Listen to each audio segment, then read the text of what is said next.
anopai. Who like na comment na wo share so a ebetimi abo papa. Play Store, App Store, twen apene bi two phones we na intimi emwa. Yemfa ko wakrata hodo no na yenhwe nsem bi omwakuchegu enkrata no anim wonom. Front page no ukuta bia na wodi mechi ewo ehonom. Ufa the New Republic ko wakrata na wode ne de aba. Osi East Legon Sakawa chairman sing like Canary Birds. Expose politicians in $100 million romance scam. And no wahanum se Mahama vows to crush corrupt MMDCs. And also ewoku wakata yi enim. Ufa the Ghanaian Times go wakata na. And also the net there aba. Osi next batch of MMDCE to be elected. President Mahama. Cliff Lagoon now refuse dam site. Fisher folks lose livelihood. And no have fire guards a Yekolebu Teaching Hospital reference lab. NPP goes to delegate conference July 19th. Ninyana ubehuno ewo di Ghanaian Times go wakrata no emu. Daily guidance so dia wade aba enye. Osi Educhum joins NPP flag bearer race. And no wahanum operator fails to halt OSP wanted declaration. MMDH grab a year 25 million Ghana cedis for development. Mahand for 4 Ghanaians over international fraud. Ninyana ewo daily guide ko wakata no emu. Daily graphic ano pe woron so abomodia atro ne de ede aba. Osini Adamalache, the second wins appeal. Court orders House of Chiefs to restore him to register. But Gamanche office says King Teki True, the second remains chief. And also Ewokachano Enim. President Mahama warns MMDCs against misuse of common fund. And Wahanu say Ghana's embassy in US lost about $4.8 million annually to fraud. Ablakwa calls for forensic audit. Choice of schools implies acceptance of rules. Justice Amaleboba. Ninyina no ewo daily graphical wakata no emo. Anope chronicle so abone homodin ede ne de aba. Ukọ enimu hɔ ma osi Oforiata's injunction application against OSP shutdown. I'm ready to contest NPP presidential slot. Educhum declares. Ninyina no ubehunu court reporters need a regulation. Not as one more reporting free court no ehonsem AP aba chronicle emu ebusia die wa bekwa yetiesim na ensem no yabomodia yawa wa mu abibi mu ede ama ene anope koviata na se a chronicle de anope bi odi quotation to one mu anope mu antimi anye mo quiet time no momfa chronicle na monko ani won mo se 1 Timothy chapter 3 verse 1 go fi kan Kan Bible no Timothy chapter 3 verse 1. No pay the Bible some better at. Say no pay one year quiet time no buy me boa. 1 Timothy chapter 3 verse 1. Some medinka ka some papa yesofo. Enti surely aya bo mo dey konko to dwani one kan me kai o. Was it the saying is trustworthy? If anyone aspires to the office of overseer, he desires a noble task. Can it tree? I mean personal kind tree. Was it you being from Fabian? Oh, I'm kind of tree, Nasa, you be free. You be free, I'm I don't mind a drummer. And I bet what is wrong. I won't hear with the air. What I heard the commission. And as I know the two, and Colani any jihad, no, so warm, mad. The saying is trustworthy. If anyone aspires to the office of overseer, he desires a noble task. Also. So be ready adwuma. Ene wo fa adwuma kese pa na. Enya no. Osinya me adwuma na hwe. No waka no brofo sa no. Da binye we ya. Mo de ne na me to aso yo. Ene ye to aso. Enti chronicle wo akute bi no quotation bi e na fa twi de no na kenka. Obeti ase ye bi abrofo na nko yi a. Twi no brofo na se a. You. Obeti ase ye. Enti no ebusua Kofi atena se na Kofi no akon. Enra. Oh, me point me yesen ka me tie me na chi ahwekurum kakra. Is it was starting hwekurum? Oh, say me nsa da nya daje ehwehwe hwekurum. Oh, okay. Ana no anso se na nsuo ni mura no. Na se bia na to. Ti na wo se me hwehwe areas hwe ba bia. ehonye ma mo de nema toto yi kama wo ho okay me fa areas me hwe ne just ba bia de din na so ne nso urade betuma na adwuma ba nso no kura ntimi amma okay ntina yala yala and eduru adwumere nso a ye besere nungwa posifo se saa kantamanto ayi hayi Johnson hayi eduru adwumere anyame no kura ni se de ekoso wo ho na nye kura se saa ti junction ye we ye ni mo hayi traffic no je se dava ni we peso owuram we peso ofa wo je se na ye basa bia ye ne de obi anche ko bia na mo ne nam ho saa me wanwa se bono nsia kwa menim se posifo nya adwuma ahomache de nyame si ye nka no kore me ba ahomache bia wo muguo na bo anwumre no nsia ko na wo yi nipa ba ko begina ho eti ahomache bia me ba ha bia no bedu na ko si ni wo gina ho direct wo na anwumre no na menim bia na wo na adwuma si ba se no socralize 24 ye frase adwuma ide se no ani enti ye frase de mo run shift ono ba no pa no wo bre no wo kwa ye wo mo ko night patrols wo honom enti nka mo ko patrol anadwo no ho no ye muduru ho amunyi ba kun so no ko ndare to mo mai because ahwe ya wo mo de saa one day no obi dika atwa fo obi so wo honom utwa mu kura ni hu no enye beche no be in the pipeline ye mpebrofu bi eti wo honom wo hwanyansa debi what de ena ho nso ase traffic light bia nsi honom na nka obi eduru na oso a osi o mentwen because ebi firi boade kwan so obi nso efiteshi na eba obi nso firi eyi temahai barrier ha nso ba na obi nso bia wono nso firi noteka eba na ese obia pentem awuram bi wontwen ma ne nyanku ntwam san so ha adwo wa na anu ya wo bi twam se wono de enim se kai ya gina ma no sa moto ba wa ho ene pa but a moto fo no so ka ho mo ha adwen driver ni car papa gina no na moto ajega moto bio no obebu nam no obebu nam sa moto fo onim se no accident asem mo ke ka moto nkofo ye kum wo mo a 500 ni echire ebedi mu nkom ha adwen moto fo no mo ha adwen na ne ye ma wo mo sa baji ya wo mo payi dia ye regularize dia ne ane o me high krum ha pa ya ye be ye 3940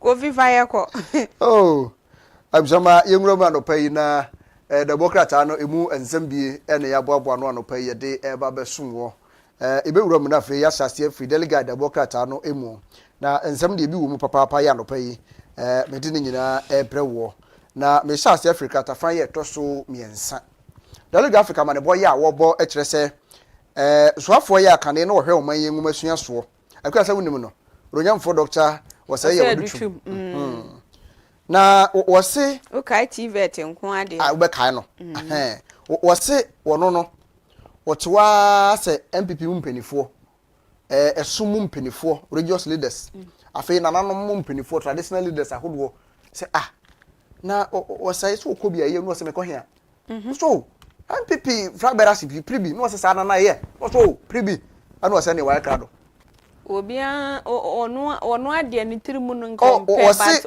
o hwese de MPP atitafo nananom ene asofo mpenifo esi edono na wo mo hye ne kutupa na ono atena se dwen mutumi se ebefa ade ye ne efata me okay nte wo so woko etise se no ono atena se atete bi afima kan bi abom mun se obi tu fo sa na wa atena se dwen ho wo so atena se dwen ho na wo hunu se ade na ye efata no etu okobi ye etise se yi wanya kama Ghana fo nyina te MPP fo nyina te se nyame ya adom a next year besi mu a mo ba bekọ ayi o meye wo mo delegate conference yi na wo mayi nipa a obehim frank ade ama monyoku no obekọ bi obegina na ya to ne so aba se de be nkomidie ba watima behim frank ade ama amanyoku no etisa na akwakoyo wo ho no akrata ibo ho amane na katafan ye to so miensa ho abiem na National Labour Commission se wo ma tworo krata ne wa pa ya acting executive secretary Dr. Benis Wobek wona na nsa hyase wato nsa e de afre the Civil and Local Government Staff Association of Ghana itwentia from Glosak wa frɛ wom na nsan na Glosak de ba bonten sɛ wom be ko strike adan ya wom se birth and death registry registrar na yɛde na beto ano no wom mpɛ no say mompɛ no deɛ sɛ na mompɛ no yɛ strike asɛm ɔmo se yɛ mpɛ no yɛ ka yɛ no abaya mfiri yɛ nti yɛ tie tua yɛ nkɔ adwuma say na Ghana ha de bibia yɛtumi gyina so kɔ adwuma ɛna National Labour Commission si da bi wɔn tena wɔnyɛ hwɛ han saa ɛma mo ntena fie sɛ mo nkɔ adwuma mo mmra wɔto nsa frɛ no wasan twɛ card no bi akɔma register no nso bra wonne grosak fo mpanifo ne pa na ɛkɔ so wɔ mo ntam nti a kɔkɔ yɛ adwuma mo so mo mpɛ wo no mo mmra ntɛ na dua yɛ am kosia na wo ma di nkɔmɔ obi am bɔ ni nkro ɛmfa nkyɛ Labour Commission no deɛ nti a mo se mo mpɛ no mo nka wo so deɛ nti a mo so mo mpɛ wo no deɛ wa yɛ nti no mo so mo mpɛ wo wo so bra bɛka eti ene meeting nas be de papa omo ye meeting ni wi de be firi mbaba bia wo kena e be san de abra atifo no o mati mu sempa ene secretary bo ho amane ha yi na medaso agina krata fa to so me nsansem wo ho pa yenim se OSP wadi kra ofurata wanted cha ema ofurata ne lawyer for ahodo e bo nkrata achi de kokko se nkomo kokka a kire court so ade a OSP aye no ensem fata wonyi saa wanted ni famfiri no so okoye akoto se wantima convince ni ntasem no mfa nko wan convince no wo so wantimi anu asam na utsase asam ne dia wo de kwa mano oh okay ase be wonu obi akompa mu no enti wada so ye wanted nunu ma ba ase woni ishima no pempem ena ya woda nti ena manna ena ya woda enti no they say wada so ye wanted enti ko so wantimi anu na ma wa mood nim eti asem na ase onsada ntiase judi e onkoro onsamra bi onchoro ne nsemu yi enti sese ndi aya na aye o ma ne ka de awuda bi justice Kwame Amuako etre se nkata na ode baaye no wahwemu a wose pages no kratafa no makoma aduasa nsa 33 pages ewa akenkan mu a gebra kenkan mu a se wo kan mu kan but ase sere nkonvince no to so mo nkonsamra biem ya sese sere a eurofreta eye wanted nti dia ayo na ayo ma memra kratafa to so nsia ne nsem wo ho mampani John Dramani Mahama ne wo ha yi na wose MMDAs no enche bia wo di nhyehyɛ agu akwan mu behwɛ na enkopem sa afiwe yi ebekɔ na wieye no na assembly bia anya 25 million Ghana cedis 25 million Ghana cedis wose bra na wo bɔ ntoa sɛ Ghana fo ntoa ba ma no adeɛ baako a wo de si na ni so a no wo bɔ ho ntoa paa ene sɛ wo ba mansini bia befa no ntoma pa afira mansini bia sanse o mining puntu nyina sha ase firi mansini nim ho no yentimi ntra wura nyina ha nka se ye bibi da bi e sha ase firi enkuro nketua mu mansini ho no na sha ase firi enti se mansini no ya mo musika ya mo de be kuro ni yi a o mining puntu ni gyina ne gyina enti sa de a mampani se ne mansini bia ebenya 25 million na odi ya adwuma e si dis assembly e kan se de be ye na mansini nim ho no no ho adwuma no ebetumi akoso pa and me hunu ne say ade ebeboa yen ebeboa ade am ye mo ho mpa ye say MMDAs na sika na ekwa akoso mo nsa no MMDCs no na no awante wo say sika ne de ebebo na atira asem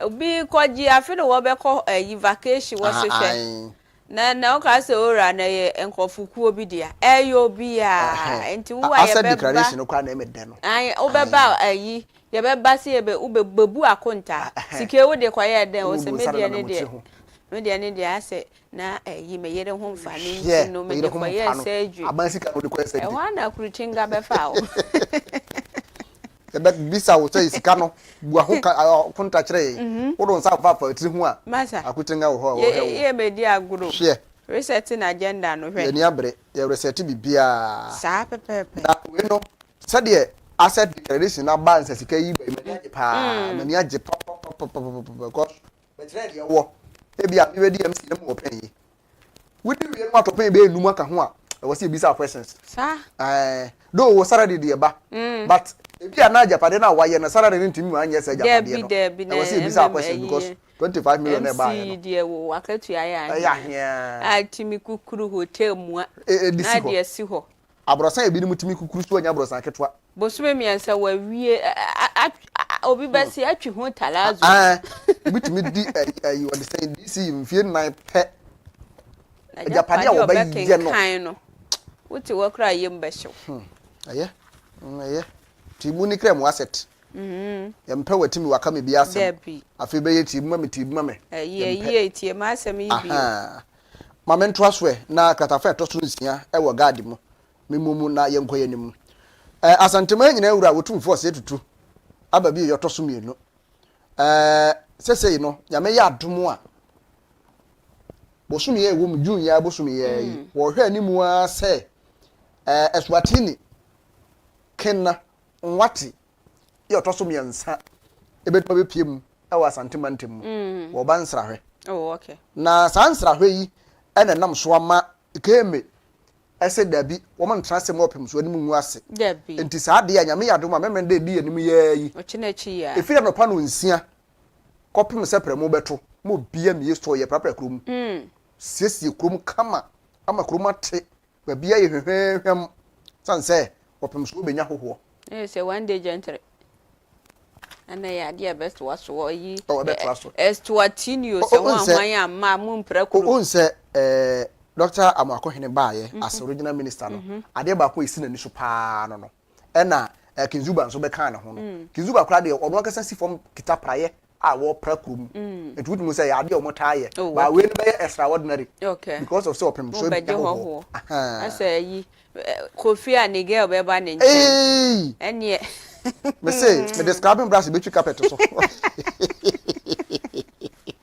me twi awie na tete oh me say I so siesie krom kama siesie dem ho mo ba bia ye fe etompa ada no basita won se dawo be be se paso betia no anti sanete opum so ebenya hoho we ono na ye ken okay e we Eswatini ho di ken nwati the third oba ase ni din ni kuro ni din eka Eswatini no nwati tini no no mo yi ni na fi ayeti wati ase ani emum ni na firi wa mana bayeti sa Eswatini first no mo de Swaziland wo mo ene ya dane ne de sa no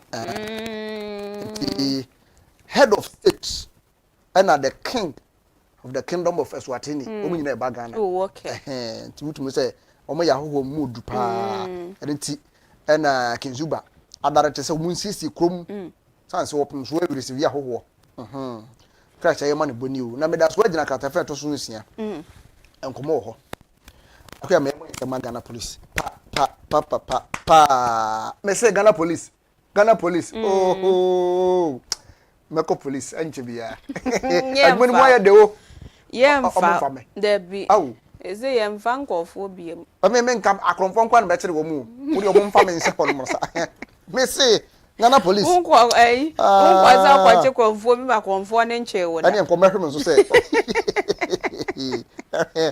konfo mehwe me papa wanche wo mbire mu da e ba na ayi agiti ohunu bi sa me sa konfo no so mahwe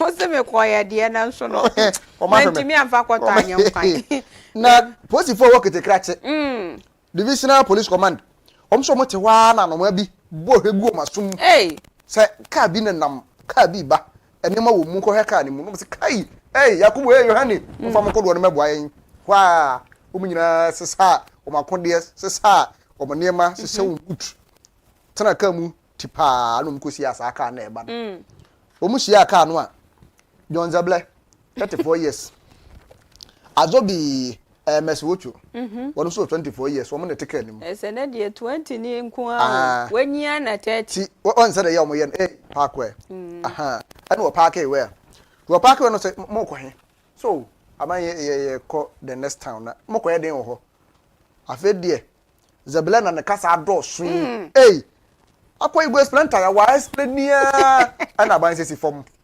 calm down ye be boss search aban me ka no hwe o say me ameka anything you say will be used against you in the court of law quantum amemo search aban sha se ase engine nim and ya tetere nema toa na sese ho yi toa ade yi de asese bonsam tawa ade yi he mo de kwan afi de John Zable na gina ho yi aye bebre ya tere mo no o ma chechire na kuaku kuma de wotwe nsia ana o se ba bi a car no gate no wo no wo se ya no mo abrofo no ya mo ya car no mo de fom tare so o ma wai fom no de ma hyehyɛ mu police fo timi wai ni nyina hwemu ehun se ne ma hye mu o Ghana police mo ya adwuma dodo ase ba ya bosume enan mu de mo ya adwuma dodo na o ma ya reshuffle de ayi sɛ ayi pitata yo hunu ba ye no Western o se na nsentem ana interior minister no so na nia bre papa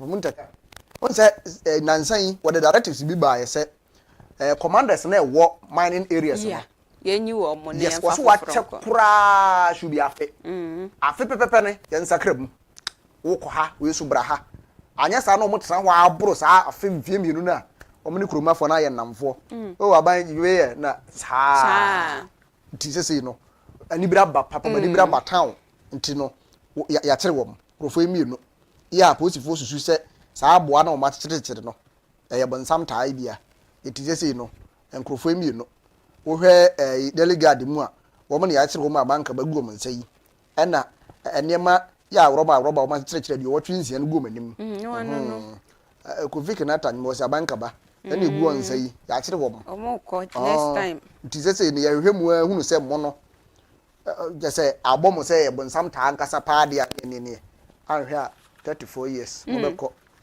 no crash say obi die waje 48 ntia ne de ewo mu no na mamenko kratafaya etoso du ba ko Ghana police kro no a me say police for o ma me kwan do police papa me say police akwa me ko bia obekobi me nso ben akonfo na me kire wo mpa ehwa adwuma nso de ede sawa ho se mu ye de so wo de fire service na me de fire na se wo de wa unim manya ya nka se me ye yi o me de ne nka de DCO2 eye na katafaya toso duba ko gade mu ye kwa santimantem mansina efre no bosome frɛ ho na bosome frɛ ho kokuma bi hyɛ mu hɔ efre no Jimaachi Jimaachi no mu hɔ ɛna maame amakrom wɔ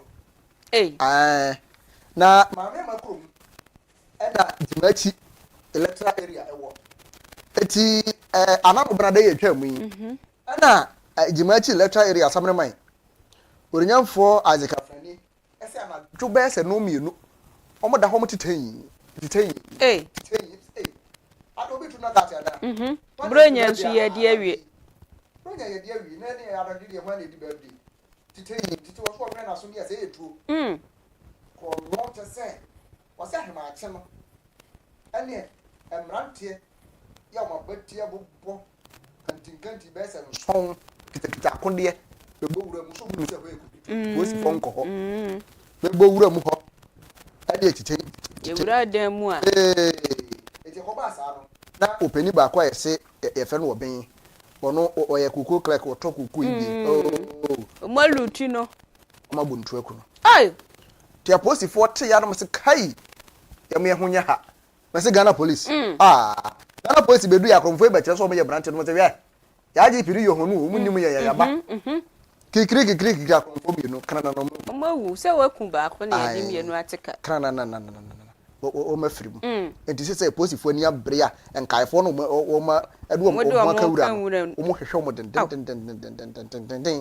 ya o mani abre pa enti sese de aye ne de saa na akwakoye enti sese posifo bom kokko weri mu aye kenkan kire mu nyina kokobɔ wonnim na wo koye bibi posifo agi mu ten wo ya dan ye bechew enti mu ani na ho papa posifo ni abre aropa ya de nsɛm ni o ana sɛ mabo bie di akyerɛ mamfa kakra kwekure enso so chronicle chronicle class and ofriata di yaba o yesi ya man show down ade na mfa ni awa na ayo ampeke na ebrase bagafie chame hene ya oho right honorable Alban Semana Kingsford Babin en workers yi wo se emrase badwa no akonya sika bi na saa sika o makonya no omunni no manum o mo de be adwuma pa wo se World Bank and afi UK's foreign and a Commonwealth and Development Office and a momo sa sika yi we say America dollar no wo pepe ba kwa 1.6 million US dollars we say sa sika yi o manya yi omo de come rase beja fi ho na un se afi rase beja fi na foforo koye pa sa foforo fo yi ye de betreni wom okay afa sika sem ene amamuo ho eno anu no aha eti ye wose ye treni wom mo te ase yi pa no ametra efi ho amekeka nsem bia sa keke san say rase beja na wo ho me noble people you respect you me pa tu betra fi o be kan nsem bia mfa mra kwan so ahwe yi a no ma fele ti sa bia o so o mu treni wom nti sɛ sika abayi dwuma a wɔn de kɔ akɔdie ɛno no ɛde sɛ speaker abɔ ho amane de akyerɛ yɛn adutwumdie kura na san wɔ ha yi wɔsi am ready ba kado pa so hwɛ nneɛma ahodoɔ a wɔyɛ yie paa wɔn mu asua mu akyerɛ sɛ a obetumi ayɛ wɔn ani yie nti empathy anoma no we MPP sia yɛ no ansa Ghana de ende sɛ obi kutam ala no kura na mampani kura yɛ sɛ nko wɔyɛ aka kura so mo mfa na ne we fi so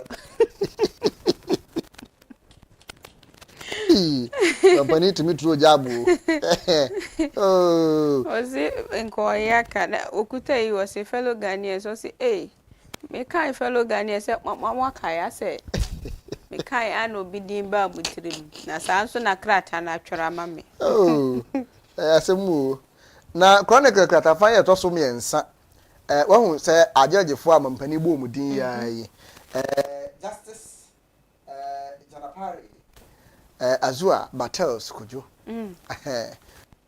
call betting committee e mo tutu na no adi nkomo a wo kire say ensamtwerofo ya e back court dem e be fa nsem de kɔ no wo so mu hia nkyerɛkyerɛ wo mu hia nkyerɛkyerɛ papa sanse court dem no ye nka asem bia keke wo sa wa kɔ court so kɔ report a nye na o chanko o pia be gina ni mu ho na judge ne kro tina konjam kra ni we fidi din na ya so contempt nti wo so mu hia training kakra ye nye training pa mfama wom nti wo se ebe ye collaboration between the judiciary no and the media institutions no okay aha omo nka mu hwe se de ebe ya ye betumi aye sa training ife kɔ pa de mansam trofo e ba court be fa nsam de kɔ report no enhwe ne yentreni um yi papa wo ba ho be yi na hwe yi a ya cho contempt nti mu hwe yi na kratafa to so num chronic mu nkomo ha abrantie yi wo ye adwuma obema camp wonya sra ni okay ba usi ye civilians a wo ne asojafo ye adwuma aha na wo se tailor ni ye fe na azekojo gamson atreten akoyi so obeku ne ba che wa ye den anu wo se mene mba de obeku ya sasanyi se wo beka na ayi krati se no me hwesa de abrantie ani asi abri obeku mi na e wo se me de ko court anu wo de ko court na ni nyina ne se heated argument me pam me mpam ma na heated argument ba mu ikirikiri was we wo me de se wan hwe yi a meku say na wo tell ni nka wo de na paso any tape measure wo beku obi wo otu adu beku obi so we wan hwe yi a meku asa ku ba na kan no se da bi ene ma mfa asemi nko dan court eti putan here wo asem no Accra Circuit Court a kire se krachi se de yesi aye no de ya kire no cause untumi entretin obi sa e ma meku obi na se ade ne koso kora na patikasi edu ne Grace Yansen o mo ye witness ya no mani tuemu bie e no mkodi asem ne ho adanse pa nti sese yi de asem na ye ne de court kire se tailor ni no wo predi not guilty wase asem no no oni woni fo nti sade yesi aye no de ya ma ne behu ese 5,000 Ghana cedis with one surety one famra na nyame yadomu a July bosom de toso aduonu nwotwe no wo nsan emra court biem na wo mehia na asem no de yestie no wo mfa enkonkoto so eti chronicle anopa yi wono so nkomo kakra wote abreye ne ye Yabushia ukuta graphic ni bia na wedi echi esanse daily graphic ya kenkan mu daily guide de enso wati bi chronicle de no wati bi wonso a di aka ni nyina bi ewo ho no na odi atoa so na wakan esanse yebe no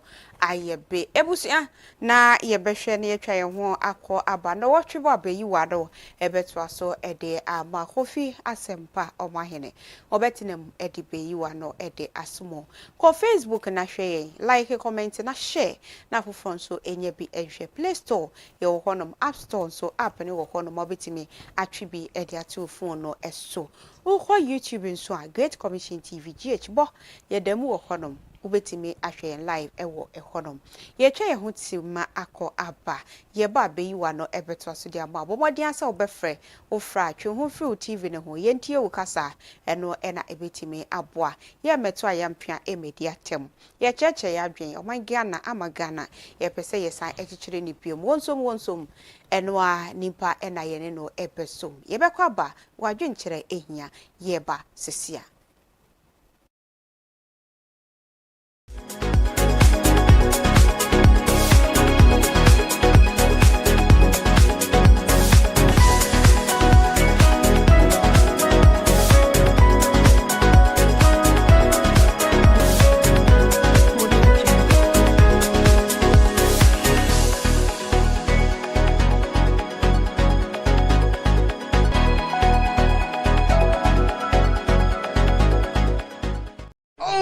Yes, a brasso say we be about diet so person yen training no abem e kwan na bie ejira mede the Ayam Media and Professional Institute echrewe the Ayam Media and Professional Institute e ye bia ye tete nsantwefo e mo be ye nsantwefo mapa ye de wom kra ne say practical ne 80% and a theory e ye 20%. So we want to hear what the Ayam Media and Professional Institute are. You better work your intention. Our Great Commission Television and I feel so Radio SM Online and now radio and now TV station. Yeah, I did do my Ghana and Titiana Yedema ono. It be graphic design, motion graphics, video and audio editing, camera handling, TV and radio presenting, communication skills, media law and ethics, media production, news writing, editing and reporting. It is a JHS Nweri and now SHS and now pushing upon say University akwenya ne da oma and ye men say adagio for the Ayam Media and Professional Institute CA I was 0544 713 929 and now says 0500 200 033 and now we call one office what Great Commission Television Nungwa Cantamanto Omobe St. Michael Primary School, the Ayam Media and Professional Training Institute, where professionals are trained. Shannon Sose Singapore accredited by the National Schools Inspectorate Authority Nichomutia from Nasia.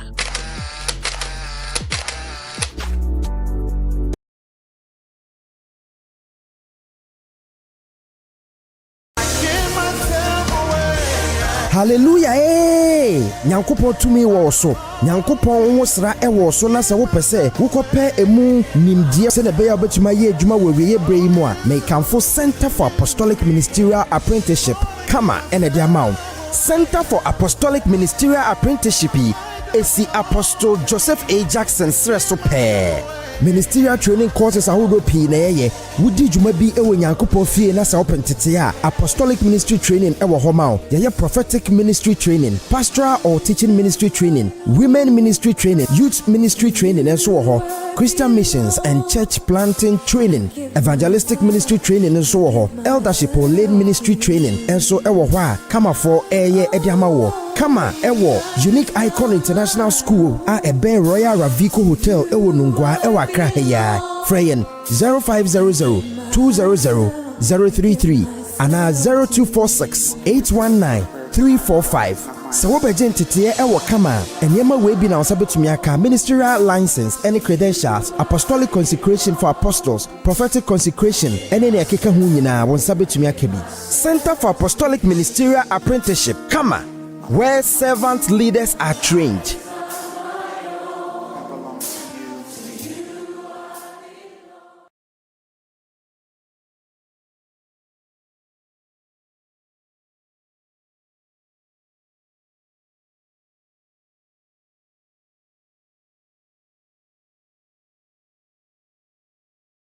Ehwehwemu ama yehunu se enam yensu asai na yenuane enyo organic ntino se yedi nuane wei na yenum nso wei kɔ enipadue mu a yare bebre na de brɛ yen ne se nti Hola Savior Herbal Clinic ɛna mabɔde nhwehwɛmu akɔfa eduro bi abadwama nso a yɛfa no Hola Herbal Mixture. Eduro ewuru ntin ɛne mmogye mu. Yareɛ bɛn ɛna ɛntimi nsa. Sɛ wonum Hola Herbal Mixture na ɛkɔ ni pedua mu a ɛruru wo ntin ɛne wo mmogye mu na yareɛ bia nso efi wo ni pedua mu na ma ni pedua no ahoɔden foforɔ. Wɔdɔfoɔ ɛntena se ma yareɛ nka wo nto hɔ ansa watamu sika puduro se wode kɔsɛ.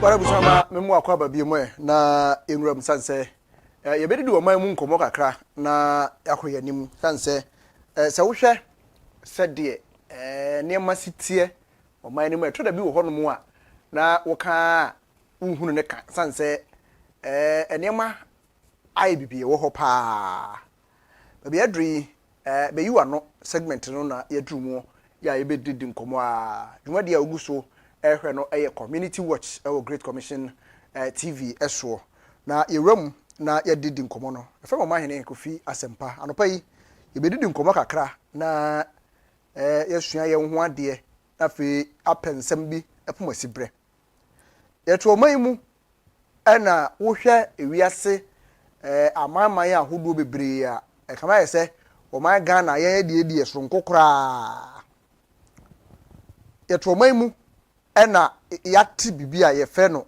wet camp saade ya koso a enye nne ena saade we isase ache papa in the 18th century ena omo share saade na ma we ase aya de besi nne eguso ewo ho ye wurawuram ene enkrofo bi adedidi nkomo ni titire so wobehwe no na ye mam penifo ahodo ibi wo hono mu a watra na 50 eko 60 70 na ye omosei and baabi a ye frɛ ho we camp e de wo mkoguo no e do mkogu ho a incentives ahodo a efiri aban ho omunya bi niema ahodo e be free omo abusua abasa bi a ekomo benya kura no be de abo mo ho bra no omunya bi ni atro magyaja mu saa ma yenkonko tie enipa mienu a ye no mbo nkomo yi na yenti o makosem wo mo ka mukro mo kasa na obi ekire mu a wo mo yenti mra na fe ekire nkomo nyina me no mienu yeni nkomo no yenti mra sesia. That her name is Amina from Duke and she's from Mangbal. And the reason he's here, she was accused by the woman, two women. He was lying down in the night, and they came and woke him in the night that she should come. He and her husband, and they went there. When they reached, they told her that the two women said that he's going to kill her. That he asked, "How am I done to kill her?" That she went to Katani for grandmother. As he was coming back to the village, this woman then something to came and meet her on the way. So she said that she don't know. They just start beating her. And when they beat him, he fell down. The brother came and covered him. They beat her and her brother. So she ran away and go and fell on the deep fell into the well. So as the water is not plenty, he was get into water, but the water did not get into this. They came and put a long stick and turn it, and they grab his head. They pull her outside, and they put her on the outside. So the brother said that she should lie down. For a few minutes, she now started breathing, and people went and left her that she had died. So when she woke up, the brother said that people are gone, so she should go to the brother, her father place. After her father place, and brother sent her here that she should save and be alive. That brought her here. That her name is Mayama Majirbo from Nawogo, and her aunt son said that she is going to kill her, and she said that she don't know about it. They just beat her, break his rib, and cut her fingers, and make the beat her head, and just bless. So fortunately, they sent. He said that they should go to Susea and find the truth. They refuse. He is the one find the money, and they go to Susea, and the Fatis man said that he's not have anything. So she have to find the water for him to drink, and she drink and remain the remaining water for the man to drink. She refused and she pour it away. So the son was not died. So they just beat him and she came here. He came here after 3 months. He treats herself and is now healthy. Now the fingers is not fine for him to straight. He just when you touch it like this, it's still paining. That is the issue that they accuse her. Mayama Majirbuon. Her name is Mayama Majirbuon from Nawogo, and her aunt's son said that she is going to kill her, and she said that she don't know about it. They just beat her, break his rib, and cut her fingers, and make the beat her head, and just bless. So fortunately, they sent. He said that they should go.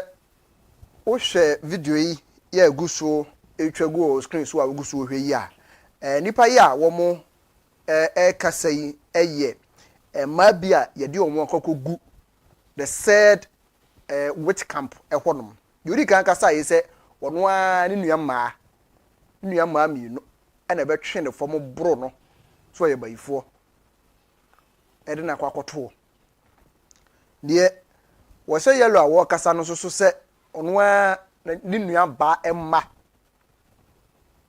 na abeto ase no so se wo ye bayifo ya na odwen ho a wonte ase se saa de ya eye ekoso bra no koso me ahodo bebre no ya na eye dan pa na timamufo no wo hunu se asumasi ya na se wo benten ye bayifo nti no ma ye nkoto nse ne so na ye moro no ya se misakase ye pa wo ye dan na wo hunu se nipa asumasi ya na so wo benten wo ye bayifo san se nipa ne tena fie check akra 60 70 80 hode kono a wo ye bayifo ya na ye emaburu na ye ba no ye wura free ye ho se tebea bi suban bi ya ye da na di mmere bi no ewetimi akwatia ye da bi edi se ye tu anamo bi na anye ye pa nipa na ono abo na brabo yie na nyankopon aye na doma ma wanyie ko na nimu no na ye de kohye no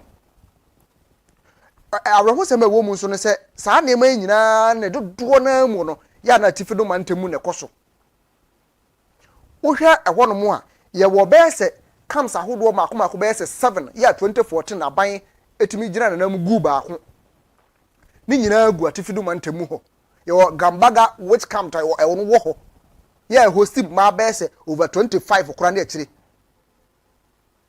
just recently ya komo e free word mo ba no se afedi e ma no kura develop e ko be 100 ya wo gu ho gambaga ye se which camp eno every he free him pa afe ukwa bonyanse se yi a Central Gonja district ebi wo honom eno so host ma be se 55 na akire ya wo nyina wo ho eno 2014 na ban ginas ni tumi so gu no but hadwen kura hadwen ye wo ayi patenga which camp wo honom eno so host ma over 27 na akire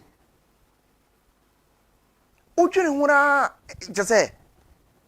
just 2021 ya ena the Sana Institute ye welegon kwa ye research hunu se saa batenga de kura na e mana a develop ye kobe 149 umuguo ade na ekoso yi ade pa na ekoso ukọ nani ye bet ndani so ya eno so bi wo honom ana gusegu de recently kura gusegu eno so wo honom ade na ekoso yi So kai 2020 incident happened was Savannah region. Ya abrewa ya friend akuya dente a man for tugu no so 90 years o e bro na dan ya we bayifo. Ya wo ye wotemamuni no wo ye den na wo so obi ye bayifo. Wo ye den pa na wo and we no unlimited ne ho to timamufo no eya the traditional leaders a wo mo na eso wo mo ya akomfo asofo nom eka ho bi se nipa no susu ampa se oni na wo kaso ye bayifo no wo na ketekete no wankuno atete no mawuremu a bu ho kwa na babo mu odin ma no sele wa hwenu a mananyi wanyi na ebi a akoda na nya ba bi asi na nko oba behwe maame no na bi a konfo bi sofo bi aka che ne se maame ne ye bayifo no akoboro no a nyame amfafia no aboro na kunu 2020 incident hi happen ye no na MPs ahodo me yensa ya na Madina MPs avia so su ne di wo manim ayi honorable Lydia Yamba Pusiga MP ene wa MP Gofense Edu omunyina aka bom yire wo ho bia se yam pass criminal offenses amendment bill yi nanka en criminalize sa de we se wonni ho kwan se wo bo obi baye wonni ho kwan po se wo do nsa ka no se we bayifo ye bill yi da mra se be fie ho da from 2021 sa de be si nei yantimi anye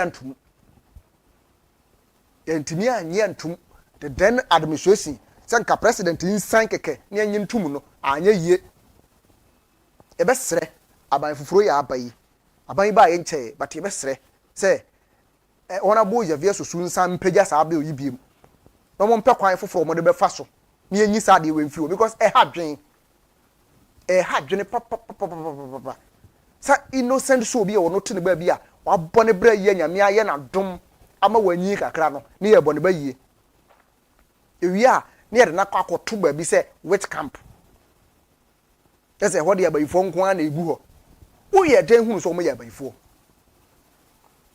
aden kwa na ye hu sei aden ene ye de o makogu wo so nye se bi a busuani bi ekope bibi kura ma wo ho na omugu no so a enye se bi a incentives bi aba from aban mu ntu o manya bi no womunya bi. It was 2014 and the then gender minister na no ye later keka ne ho ma wo mo sha se afi de leap incentives wo mo de bi ma wo eno no mu gina so a e ma sa bonya se wait camp mu gu no sa wait camp ya wo se dissolve ni na because e moa enipa ai do ma kogugu no mo bre so mo be didie so mo be se na ye den sa ankwankra amam ankwanko boa wo mo a na ye den dia ma wo mo all in the name of say yes wo mo ye bayifo why adan ye hu say ya so man sebi wo mo so mo ye nipa te say ye ne ya wu na enyini e na aba wo mafa enyini e na aba wo mafa peni no obi nya bi da kwara wo bia ye bi usua ye ane wo so ho ye den ti wo boro so ye bayifo no kai hunu se wo nso wo ba benyi se wo benyi na se wo ba e de bi ye wa ente be ye wo da na e be ye wo de kana maburu wo me nsori waka e ma ye mfa ya dwen ene yakoma nyina e ndidi sa nsam ye ti wo no ma me atena firim de santen na nne wo so wahunu sofo ma sofo wo so wahunu dunsini ama dunsini ka che wo se wo ma me bayifo nti wakọ e boro no se nyame amamu a wo boro no akunu so ye bayifo enti wo boro na ukunu no ana wo de no kwoto wet camp ho no mo no na wo sabi wagya wo ye ana wo boro no kunu no a na wo ho atọ de wo pe na wo nsaka enti sa ma ye nya ye ho sa nipa na wo ka kire wo se wo maame ana se wo so abi no ye bayifo no adenti na wo ka kire so ye bayifo no ntum firi no so na wo kokoboro no de ne kokoto wet camp ho no te ho na se fata no nkonko da ho wo de na ekoto wo no wo se hwan na nkonko fidi no hwan e na nkoto atade ma na nhyempo e wo ho no mo wo tie nkofo mienu yi wo mokasa wo ba kokwa de je se wo wuwie ye mpo ya me na ye na dom no wo ba nkomu ya boro no adan ya wo ye bayifo adan ye hu sei abisa nsɛm fata sɛ yɛsɛ yɛbɛyɛ ɛho sɛ yiaa deɛ a ɛmmoa yɛn aso ɔman.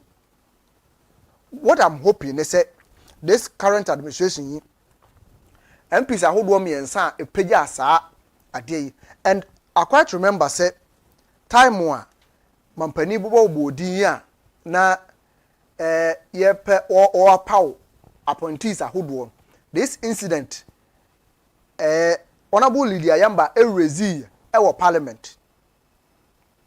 Time a yɛbɔ the interior minister no edin onyamfo muntaka edin no. Honorable Lydia Yamba erezi this topic wɔ parliament. Yɛma ne kwan sɛ ɔnka bibi kakra mfa papa no ho ma ɔkɔhye ne sɛ saa deɛ wei ɔmmɔmɔden sɛ ɔba no obedi ho dwuma san sɛ ehia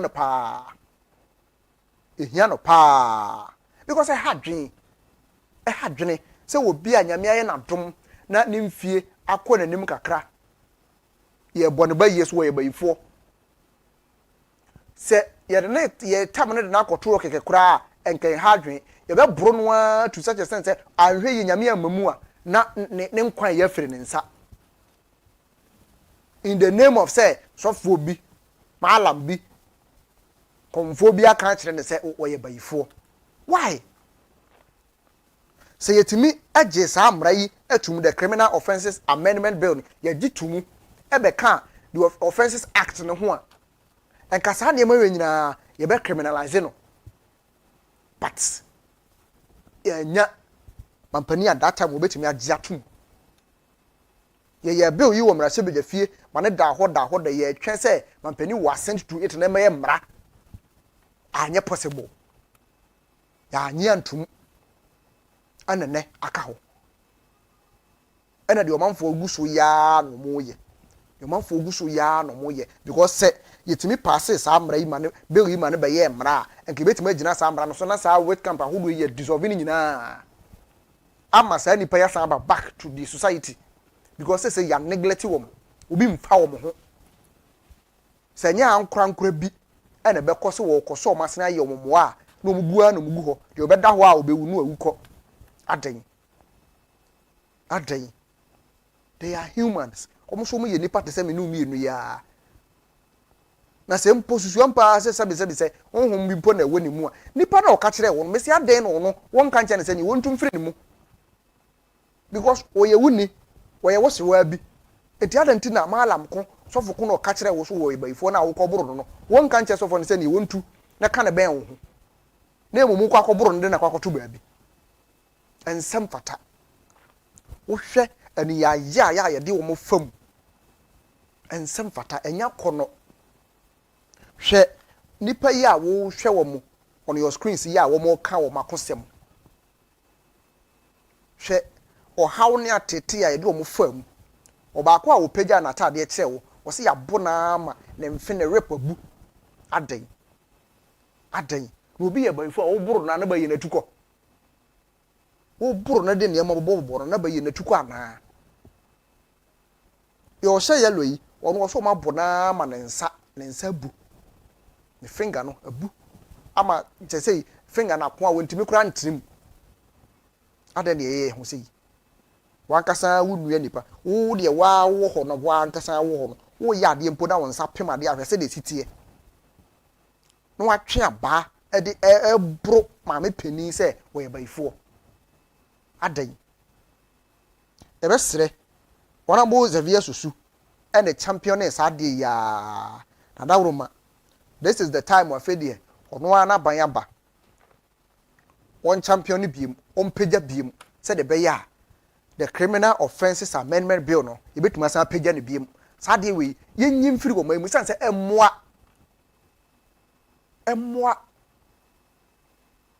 sɛ wo gitum wo gye wo ho di sɛ sele abaye no wɔ hɔ a ɛne ɛbɔ ho mayɛ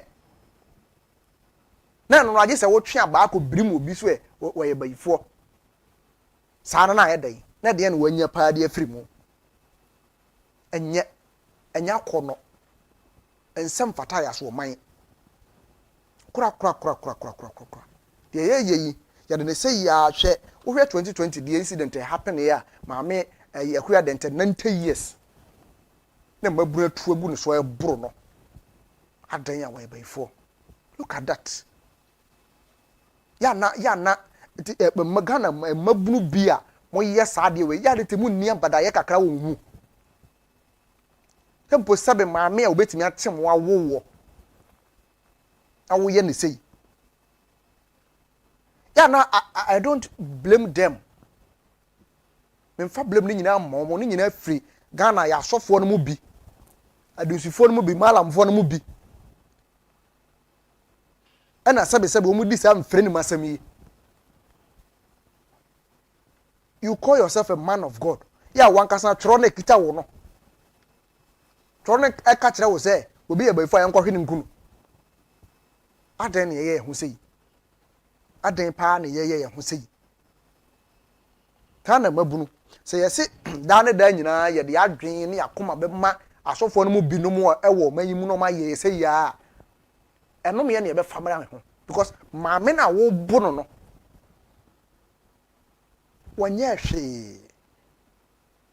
It is alleged obi aka kire wo say. Why by phone ti wo bu no. Eya rehwo. Absa frabra na menum ye no ye ni ho nkomo. Ade yi yempe ne pomasibre. Yempe kwan ye be fa so. Na yetimi ayi afiri ho kura. Wait my journey on Facebook, Great Commission TV GH. Na wahwe dwumadie bi wo honom. Oba wo like it. Waja wo comment na wa share amobi nso ahwe bi. Se wo hwe wo TV so nso abetimi afre e de abadwumadie no se be fa wo na ye ne wo adi nkomo 0557 730 028 0557 730 028 Samuel Boama ese wo hwe ye free oboase wo so de ntia ema ode ne ho kwaku apia incoming chairman and incoming national chairman John Bodu yo yate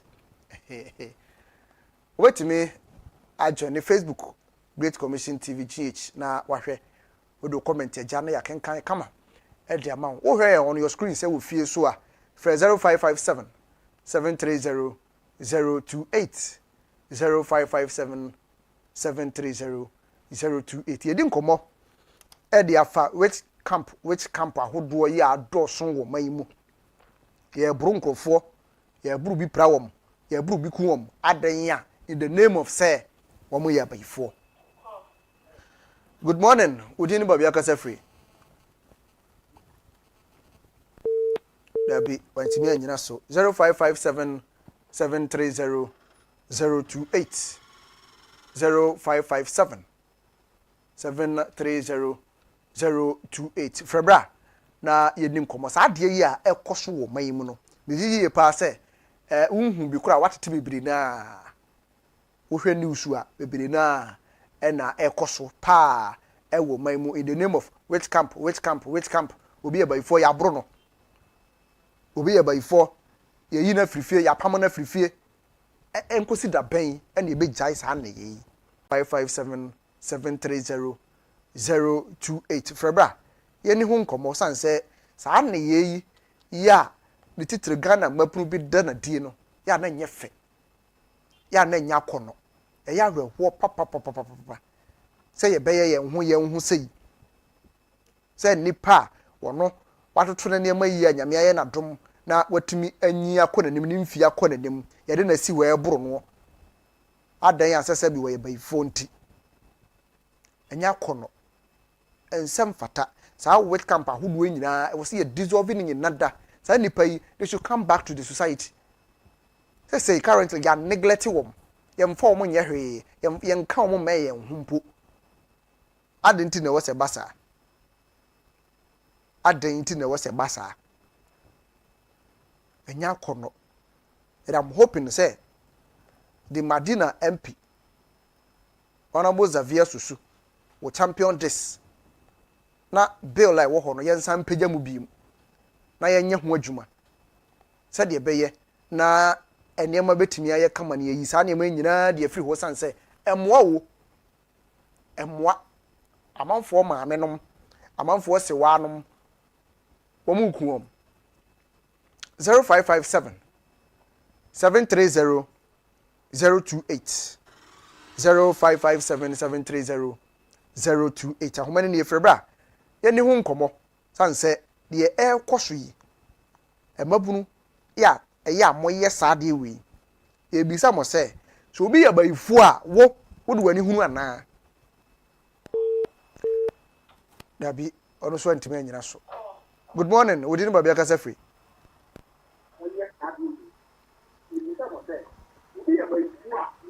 Wadaro ma peja one kakra ma me wa na ye ni nkom. Yo, hello. Aha. Wodi ni ba bia kasa free. Morning, kasa free kuma sin na yini. Ma yentie we.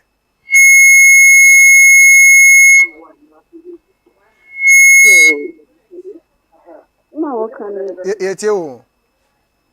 Di kasa free kuma sin na yini. Asuma Yentie wo wo. na pedi. Sin bebre. Yentene nkan ye. Yentene nkan ye. Wadaro ma mo mehwe abrebe ni ma me na me ne matiefu ni nkomo. 0557730028 0557730028 ya dos bebre dodo.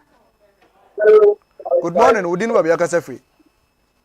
Hello. Hello, good morning, Udin Babi Akasa free. Kasa free. Ma yentio. Okay. Yetio. Dabi. 0557 730 028 0557730028. Good morning, Udin Babi Akasa free. Good morning, Pacho mi Mama Jane. Kasa free takwa. Ma yentiewe. Ye ko ti ya we wo samu. Pa. Na mi asra obi no wa 78 na ye brum so ye beifua. Ma abai ni ntinasi di na mu ko so me sade no. Right. O so won bre mi no kasa. No mu dai dia mu ye no. Na no pe mi ra hu pa. Na mu gum pe ni ko no mu we fi so mu su be ni adusa pempro na na. Nti yeda masini mu bi ma pa nyame on tram. Na mu kasa na abai ni hu bi ma. Right. Ni nyame ni ju. That's a pa. 0557730028 0557 730 Ofreba ebe fauna yedi nkomo 0557 730 Good morning, Udin Babi Akasa free. Bajo beje tseja. Ma yentio. Bajo dia omuburu mamin musa omu yamba yefu ano. Omu yini nduru mamin no omu betu omu beyi. Afisa dia mamin de dia agobra wakaso wa yamba yefu ano wonu dia wonduru wa. Ante dia omu bet obeda yefu. Yo. Nti mamin omu nko omu kuma to omu yemu. So abeba omu so no. Mamin mu dia omu dia ni ye. That's it. Yeah, that's it, papa. Ma yemfa ofufro nso e 0557 730 028 0557 730 028 Yebestre se animanim ye bibi wo ho na ban ne be ya otu ho na mo. Good morning. Udin Babi Akasa free. I'm just a good. Right, by you. Mr. More, yes, I'm Mr. Lemody or almost didn't that you may now because a beefy for yes, sir. Because we got home and me before.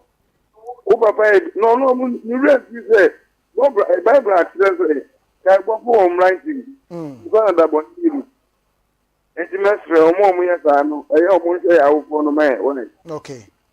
Yes, Romani, I mean, I had a month. That's where that's a papa. 0557 730 028 0557730028 Frebra na yeni nkomo san se saa na yeyi ya ade a nokre pa se ya nhwe amato antwa Hello. be koso saa. Hello, good morning. Udin ba bia kasa free. Ipa chete mu sisa gaida me kasa kinsu. Ma yentio. Ipa chuo omo bu ma me fo no. Omo enyini sa e ba me fo no duro no. Na ba ifo so hu ni yanku ba ifo to mo ya ba ifo no kwa so ma teso. Bye. Era se pa o trinity akura 0557730028 0557730028 Frebra na yeni nkomo. Good morning. We didn't be kasa free. Dabi. Say good morning. We didn't be kasa free. Ma yentiwe. Nje sango nti amanti ni parliament for Mutasa camp. De ye hwe anim ne say aban be keka no ho san say 2021 ena ye de ho mra ekoto wo senka aban a na wo so no nsan anka ye nyin free but wentimi nsan ena wo de free so. Eti ye hwe anim ne say aban we abayi wo mesan se ne foforo de akona watimi age atum na ye gu ni nyina amaye. Ni parle o mo ado penet. O say Boy ti me do mo penet sa account mu anya za. Ai wo ana akọ timre wane agu ho no mo se wo mo ya baifo nte ho ne se fata mo so mo ntra. Raze mu. Ni na zo ni ka. We ni na zo wo sire mu go o. Ai ni na wa ne wo.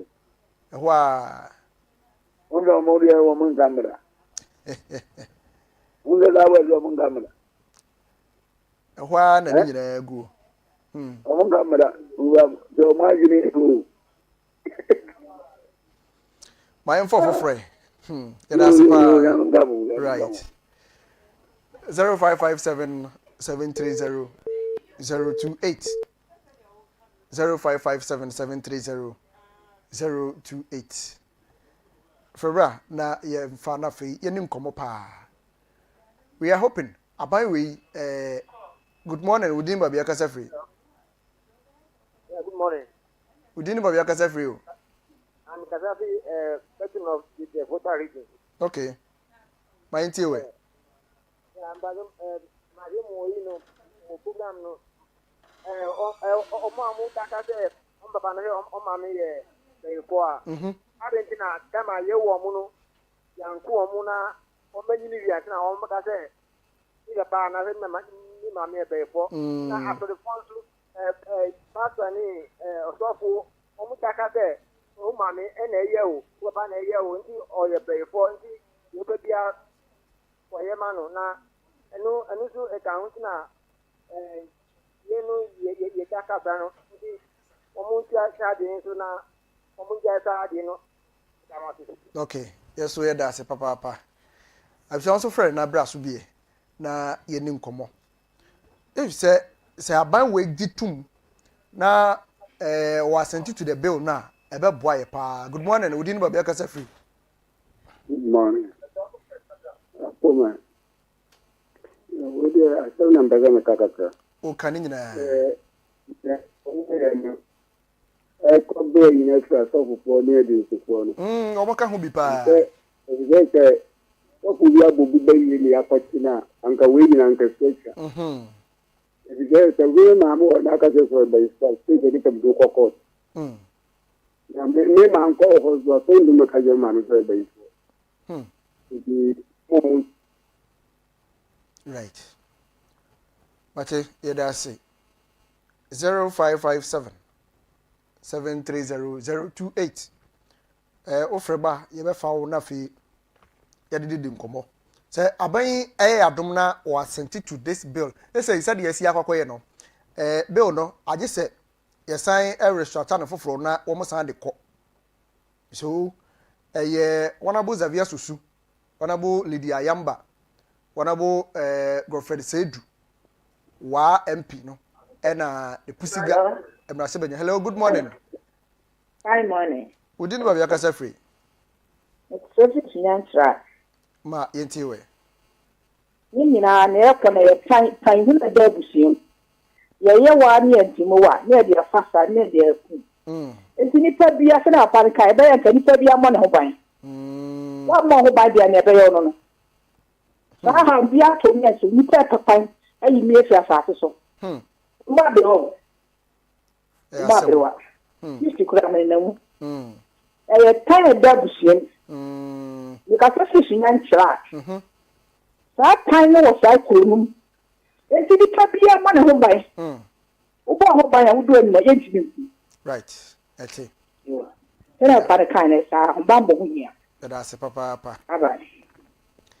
0557 730 028 0557 730 028. Who is software will catch you will be said. The mammy and honest will be a by four. Maybe a hammer say. I didn't know who sent the pania by phone to buy you for money. No, what catch them trash akeke. And yako no. And yet fe. Say a bet snaz near ye who see. Gana mabunu. Mummy and sorry waka. Some near my way, my fire drain any akuma uncoso. Son say, and moi. Nipa na watching wo nipa wa hwe wo fitim kwadase no ene ebra so se wo be de diama ne bia die no wo si malam bi sofo bi aka che wo so e bai phone wo bro no. Good morning, wodi ni babia kasa free ama yente we the ekosi edisi na busi emuten ye wuyedu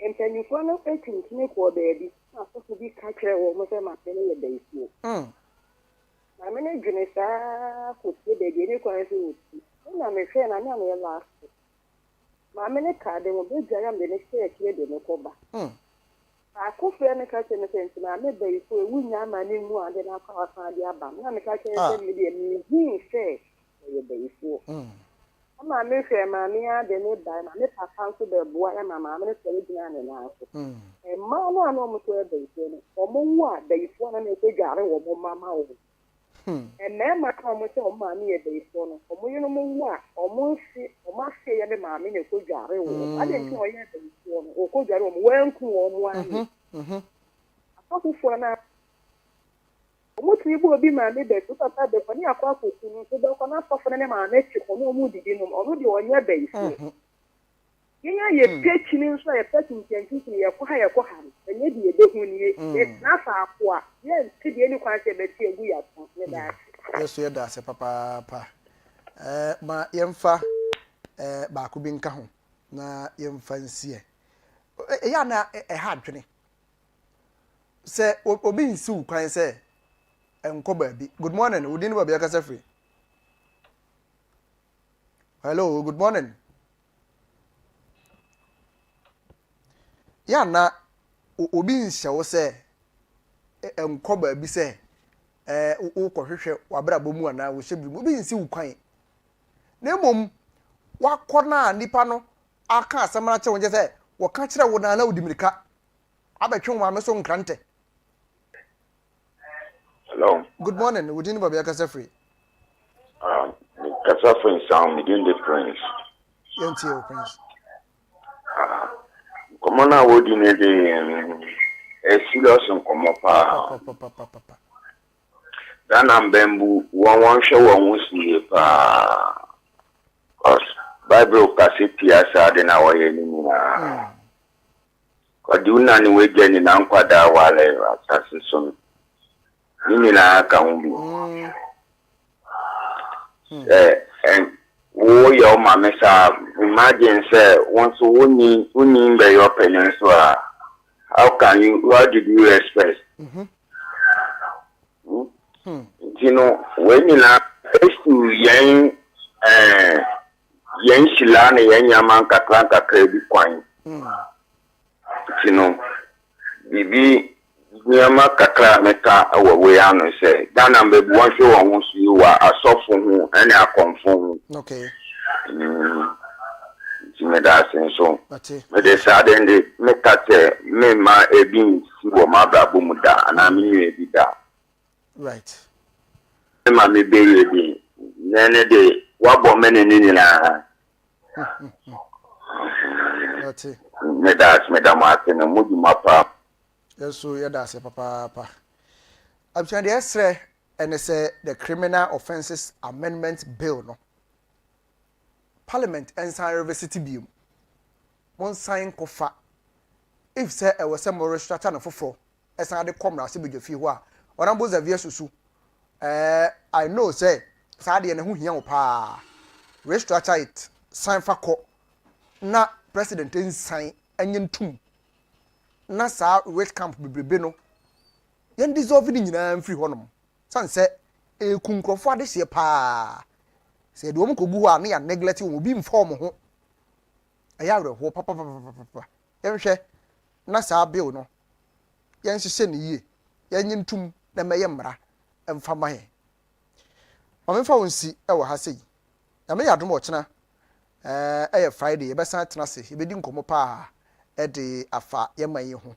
Commanded the DB say ye, and ye at the mawo. The my mind uncle swore and no. And come on, and I ye our community watch Jumadi as for segment, you know, be you are not.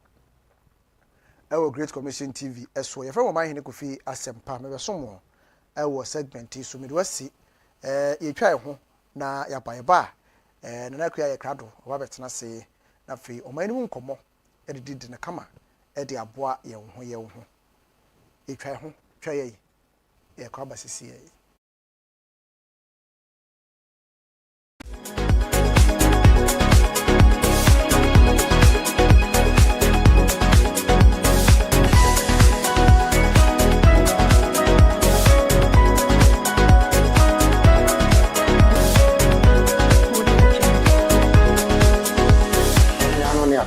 Meden Charleston Con at the Mao Bibiala or me.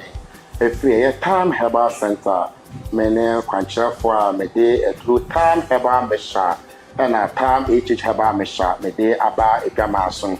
Obo Rados, the Herbal Shop Pharmacy show be a Oqua, Ubenya be at all. Then a drum perception come up a time Herbal Mesha. No question say a draw a boosty immune system, no, a supporting immune system, a white blood cells. And the red blood cells are supporting Quamoano, and many young one a strong con. The partial would see me will be a while now yare, the ribbon be a na it be a boa, what drew a bar copy a drone, time Herbal Mesha, and I send the capsules. I idea when you be a bit me about papa, but your baby will have one so na supitani Nasena eba, or Habons and Sansana, the book when I say, or Habons and Asena, a Kekano, who walk grandpa after the men's son, who wants and I say big to me, Ashino, who wants to in Suya Sensory and Kauna if I say eba, the patron no time Herbal Mesha, and answer the capsule Sibia, but what is how we at your through so. Ma aware so emperor so benyan sani yebunu be na yenka na sam ye ka na so bu abaka so mato adurabre na emperor so ko dwa mienu a na hu de eba the saint na so yo ba na se wuti mi a na kan fo tam Herbal Mesha ana answer the capsules na kan fo adama sanso be me bo ha no ba be ko din pasogro a friend and second bones in supitani friend be na eba if free be 5 days ko na insulin ni asa na ya brownish color na ne be na emuya ne ya na ne mu ahihye no obu okra okodunso kra pa yiso kodira fichire be na wa fe ne sen na wa kwa akodunso bones ne be na ahihye no na ekuro abamu obu ane de no wa treat ekọ ne so ho abones ne mu na eka na pe pacho ye be na wutie ni a ekuro na eba ko pe unya tam Herbal Mesha anasa ne capsules na ya wonya bia ebetu abo papa ama won so watumi adon ho be me bo abon sansa na be gugu no ho o ha bon sansa mo bi no ne nam no ase kokodwi no wode ne nsa be ka no so ya dia onhu bibia e wo ho e pa toto tam Herbal Mesha anasa the capsules no bi na no kwasen se ya dia mo no no eboa ma esisi bibia no na no kwasen se eyi sa how we through ho no sem bi kaka na e boost immune system no a support na madane dana wonya hoden sonkon atumi aboa wo obu abon no wa akra ofi base fi do nwotwe akona na obu ha okudare ensum ho abon so jonso na wonya ena moja free ne be mam na eba e patro won nom se do bia e yade be sa how we nyina e de free ho e de amawo enu achi wa tam Herbal Mesha and never for baby a time. And them do not so time about Misha, a young malaria fever. Who will be a malaria fever? A helper. They send it down hospital. Yet do Kwana do air bar. Men castle the Yariani malaria fever. One not time about Misha, a war. Who be at the bomb word to medicine, at the bomb word to manage your bomb word to make your saw. Yario compound better to your Sonamanka, the soon so do not a call, Sansi Yankopon and a sayarian. I had a self to Yankopon and so the appear. Tam eba mishemu ya dia wonu numpia ebetuma bo papa obu abosra na honam na ehyeso ne honam na edwa obu okran mpa okotoketa so a opri koto ha na opri koto ha obu okran mpa se yedru na yatome nanso malaria parasite na eba ni padua a eya o ha bebri na edebrewo obebu okran mpa wetimi ka se ebe bo so be miensa ohun ne mogani ana ohun ne menses into wanyam opako hospital doctor be ne lab no na malaria parasite no na do so e wo ni padua mu the same like of us how na e dia breno e pro bado no time eba mission bi no afina sa how we na e free ho na e ko people chow yo ba na wutie mi a matam heba mission da entire mail ji wo ba ho fa fru na so ma akra no fo ono na ontimi no time heba mission bi the no echi na ya dia e betumi aboa ama watimi ade ho the number is 0244 417 669 0244 417 669 and no mem ha ubu ra gas heba shop pharmacy shop a dey bia be ko bia men ka se me to adu bia keke o so petam heba mesha and as a tam 80 heba mesha and then the council say ya dia unya bia e betumi aboa o empen % takra na ma akokọ ekese na so takra bo an dey fanyam kwatre kwa wo ba num adu na adu ntimi mo no ka wa num adu nkwa pa nkeye the center make up tam heba mesha make up for dia ma o wo ba te se ya ka adu nwa simsin o fa adu ni din antu ni trim o ba kwa ko ra gas heba shop na pharmacy shop no wasimiti see can do one sense ya dey we so ya dey we na ya koyi adubi na ya piama no nanso mperemfo asan kokọ na mapema o nyina ni mpe nanso so bia na ntakra the center na make am for ma so ko ra gas heba shop a kaisa time no ye TIME Obamade na wonsa kebia ya dia betumi aboa meeting e de nana otafrija owusu agenai bomade efe 0244 417 669 medati for na do for nyina asese wonya adaje na mutie me nyame adoma da sanen obesan ate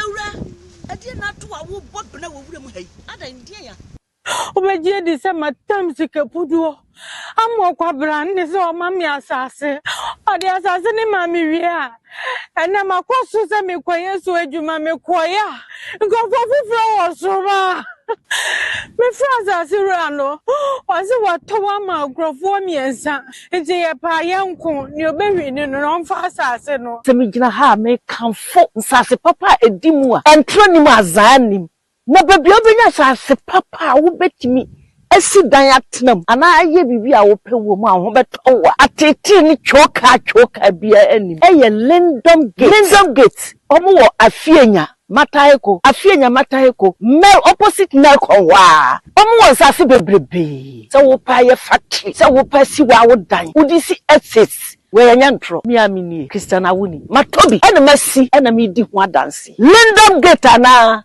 we are sure to deliver.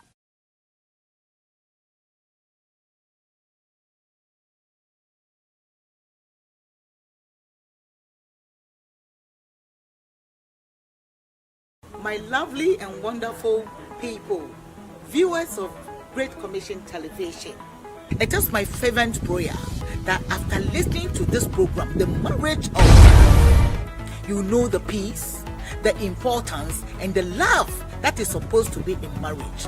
As you are preparing to go into marriage, this is a program designed for you. Are you confused? Ready to go into marriage? These are all the answers that this program is packed for you. That is why I want you to make a date with me, your host, Lady Reverend Olivia Tagbo, this Sunday and every Sunday at 4 p.m. prompt as we digest once again into marriage altar. Make a date. Thanks for watching.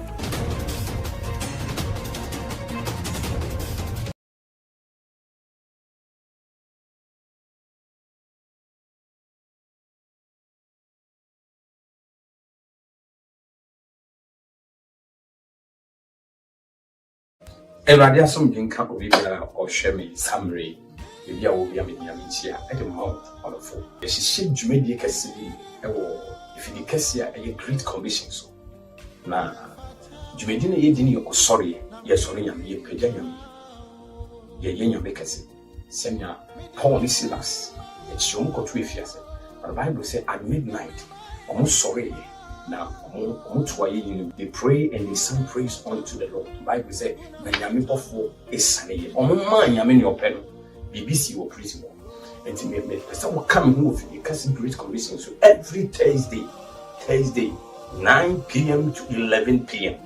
and then here this are sorry the kosona abro sorry no kosona so I am sabe nyame madia onyame baba besane ma and to be so coming home and do something and coming home na me fa sorry we and nyame nkon fa me so for sorry we bro na obehye nyame nya me am did me di bro you from the Reverend Stephen Odunpon coming home e dia with me from coming home every Thursday 9 to 11 p.m. coming home na nyame kese ye manya me your pa obema ye ni e dia no sorry e nyame eduane wan fa manyame a wo ha no wan fa manyame e be di so de ni penso nyame unshira bye bye.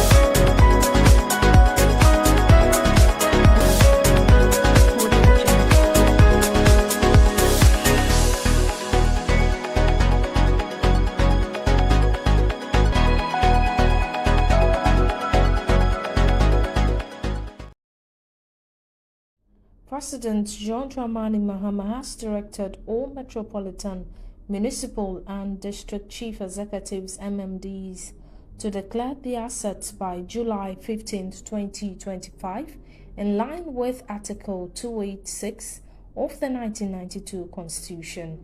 Addressing an orientation program in Accra on June 18th, he warned of sanctions for non-compliance. The president stressed that assets declaration is key to fighting corruption and rebuilding public trust. He also highlighted record transfers from the District Assembly's Common Fund, urging MMDCs to ensure transparency, accountability, and effective use of funds to support local governance and development. We expect you to ensure the judicious and transparent use of these resources. The funds must be utilized in the interest of our people and not for our creature comforts. The Auditor General and other anti-corruption institutions will be watching your work. And as I've said previously, if any of these institutions starts investigating you, you don't expect me to interfere on your behalf. In the meantime, I wish to remind you that you are among the office holders required to declare your assets. And so I expect that by July 15th, all of you would have declared your assets. The president also announced upcoming reforms in the management of sanitation services at the local level. He criticized the current centralized waste management model and disclosed that new guidelines would soon be introduced. As MMDCs, you will be judged by the cleanliness of your districts. A filthy town is not merely an eyesore, it is a public health hazard and an indictment on leadership. Sanitation will be one of your most important key performance indicators.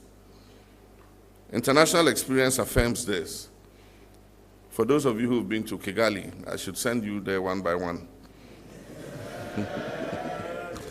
The Rwandan government, through empowered local authorities and monthly community cleanups called Umuganda, has made the city one of the cleanest in Africa.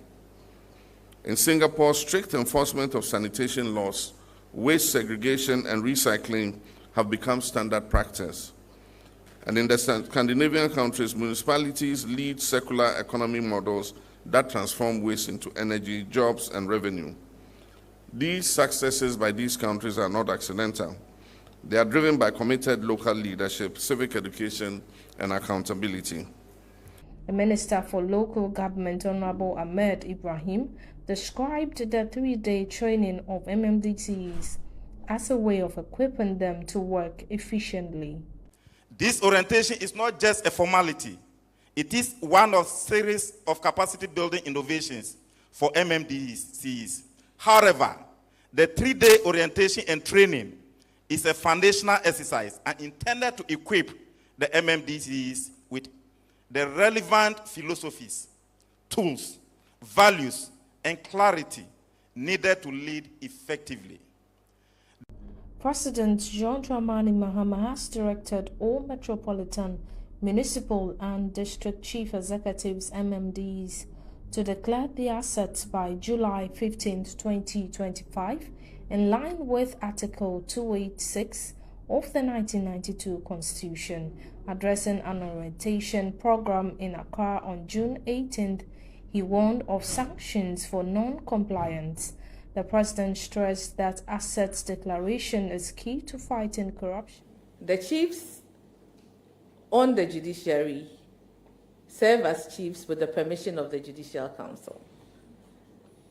I believe that because the Constitution wants to ensure that chieftaincy is insulated from politics, that is why members of parliament are not supposed to be chiefs, because the chiefs are supposed to be neutral, so to speak.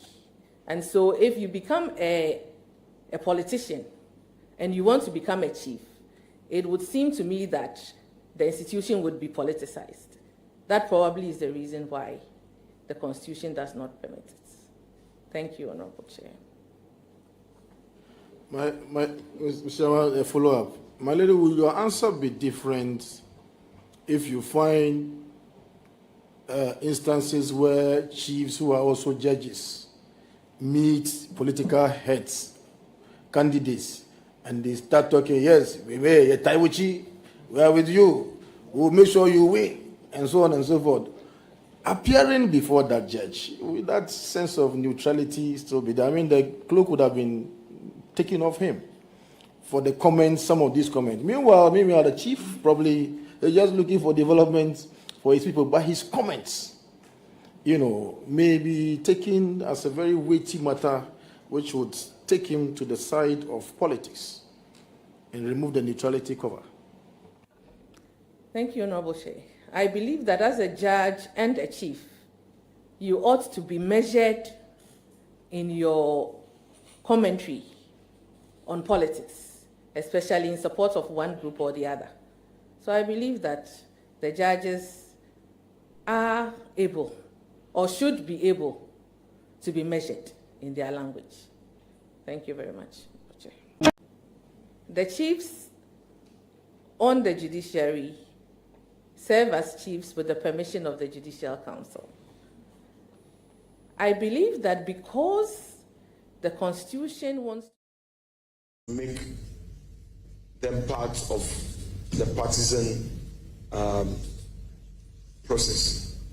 I believe that the non-partisanship of the district assemblies is better for cohesion and development at that level. That is my position. But my lady, it is also a notorious fact that the political parties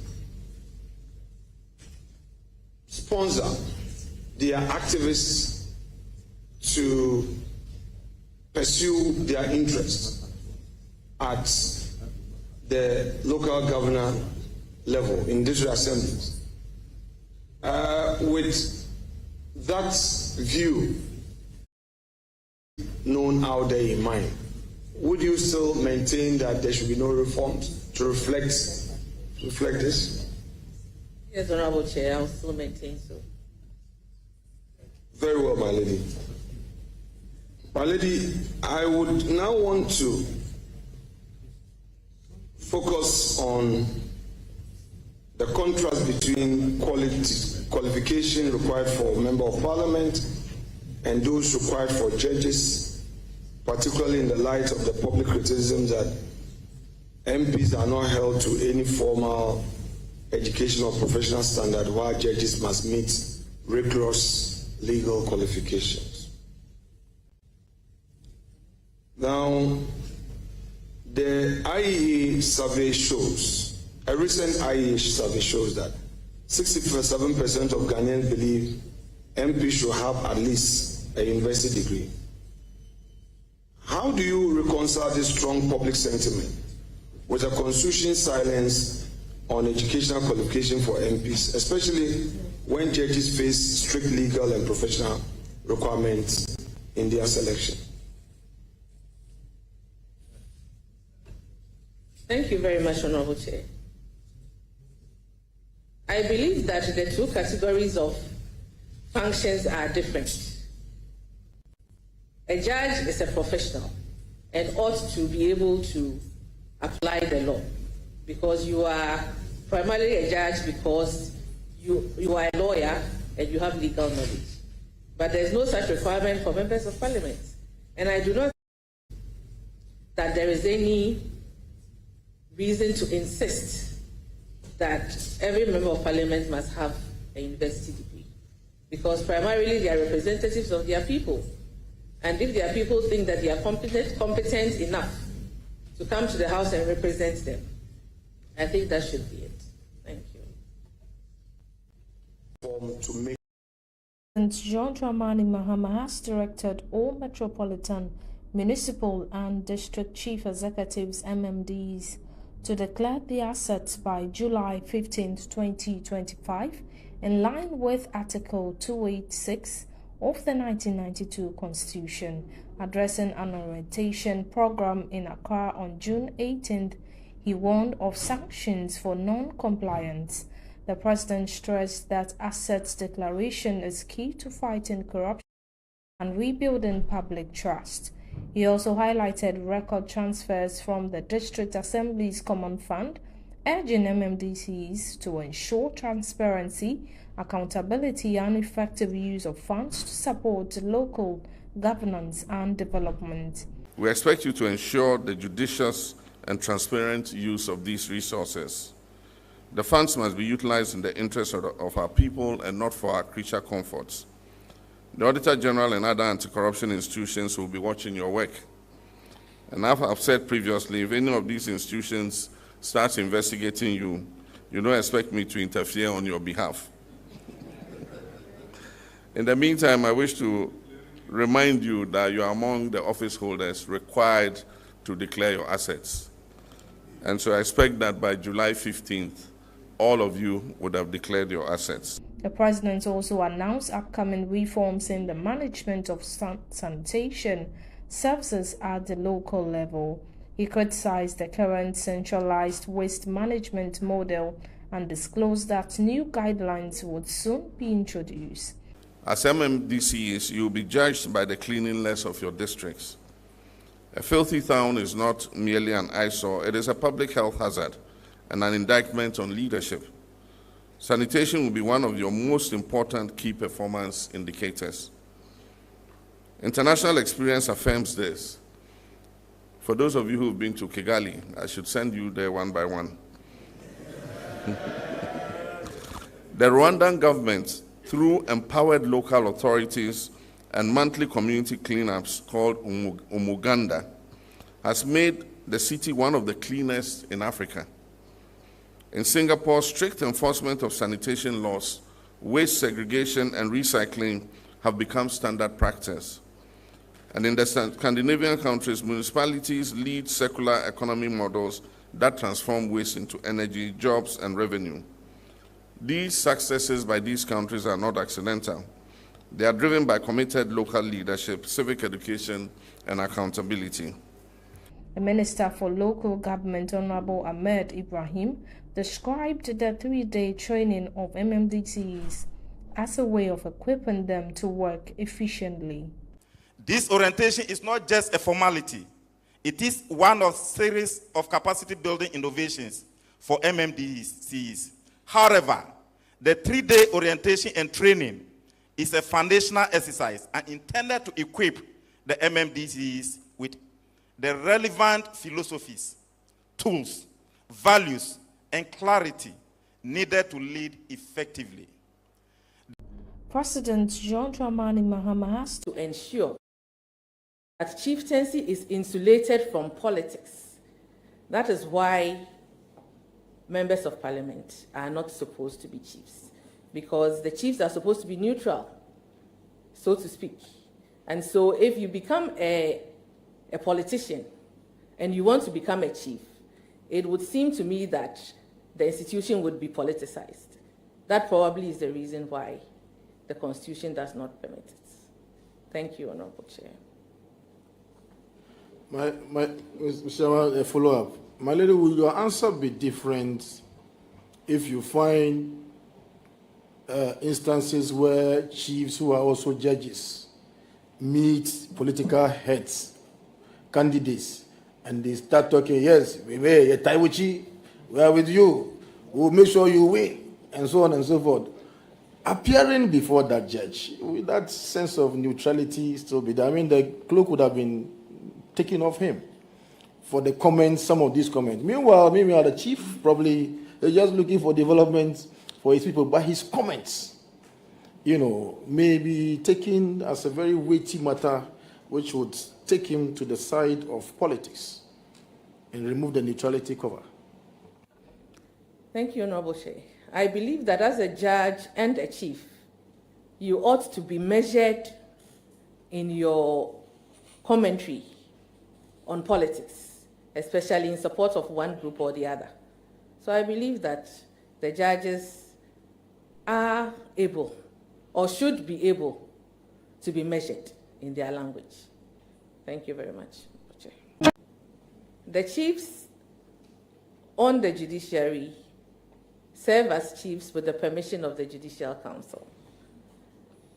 I believe that because the Constitution wants to ensure that chieftaincy is insulated from politics, that is why members of parliament are not supposed to be chiefs, because the chiefs are supposed to be neutral. So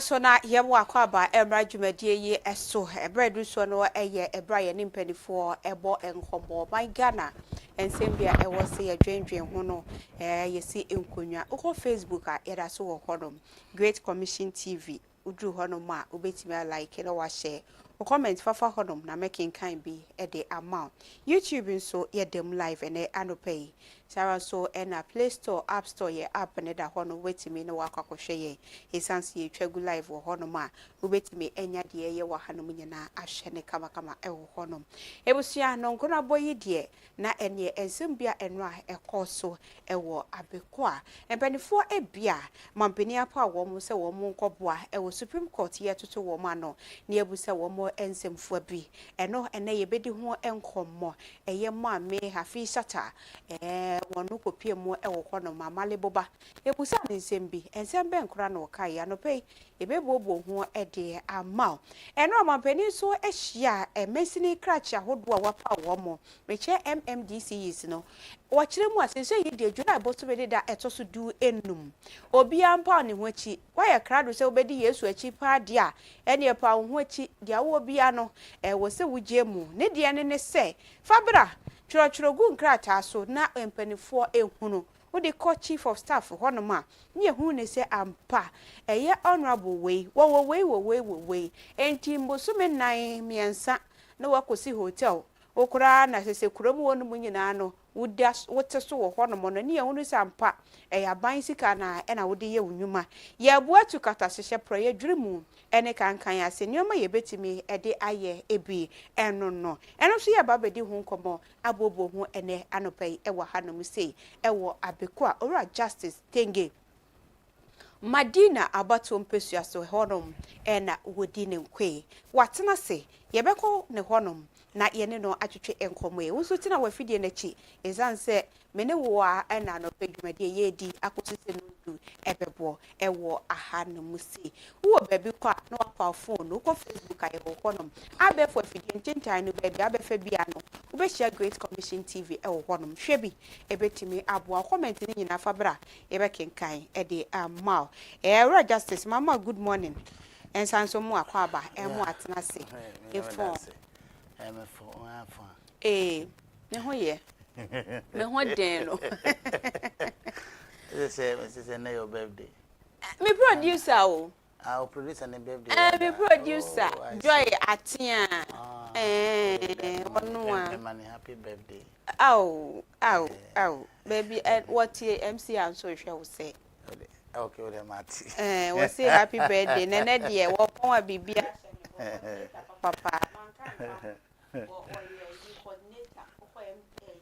Madina Nadmo wo mo peni pa director coordinator is Mati post so on the director wo mo fa gari no kwa ha no say mo fa mo no mattress no mo fa nkwa ha e wa be ko nsu ayira fa enkogira ni fie se obeje mo won che ne sa ensuo mfa wa enko ho no ensuo fa akora enko ho ono ade bebre wa bai de soma na ene wo de beba nti onenne owa hanom se ye ne bedi nkomo na yenko mampeni honom enra woni benefo di nhyiemu o se yi de ye ba behwe enu 15th of July Obia and declare asset eno eye MMDCs no na asemu iba ye no bitia na anu die kura na oka se MPs ene ministers no wo mo keka ho kura mo declare no wo nyina na etime declare wo mo asset na ya asemu Ghana fo no bi ebusa no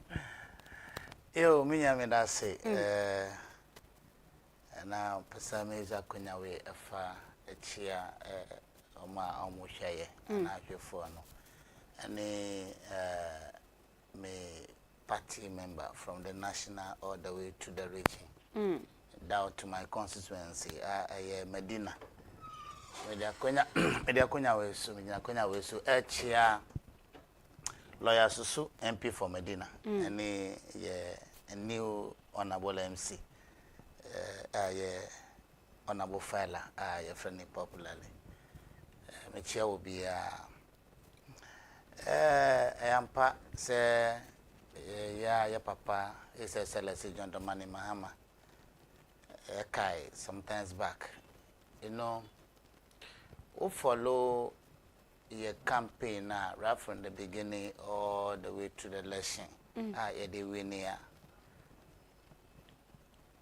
the biano kasamba say under his new government, the measure say there will not be any issue of corruption. Okay.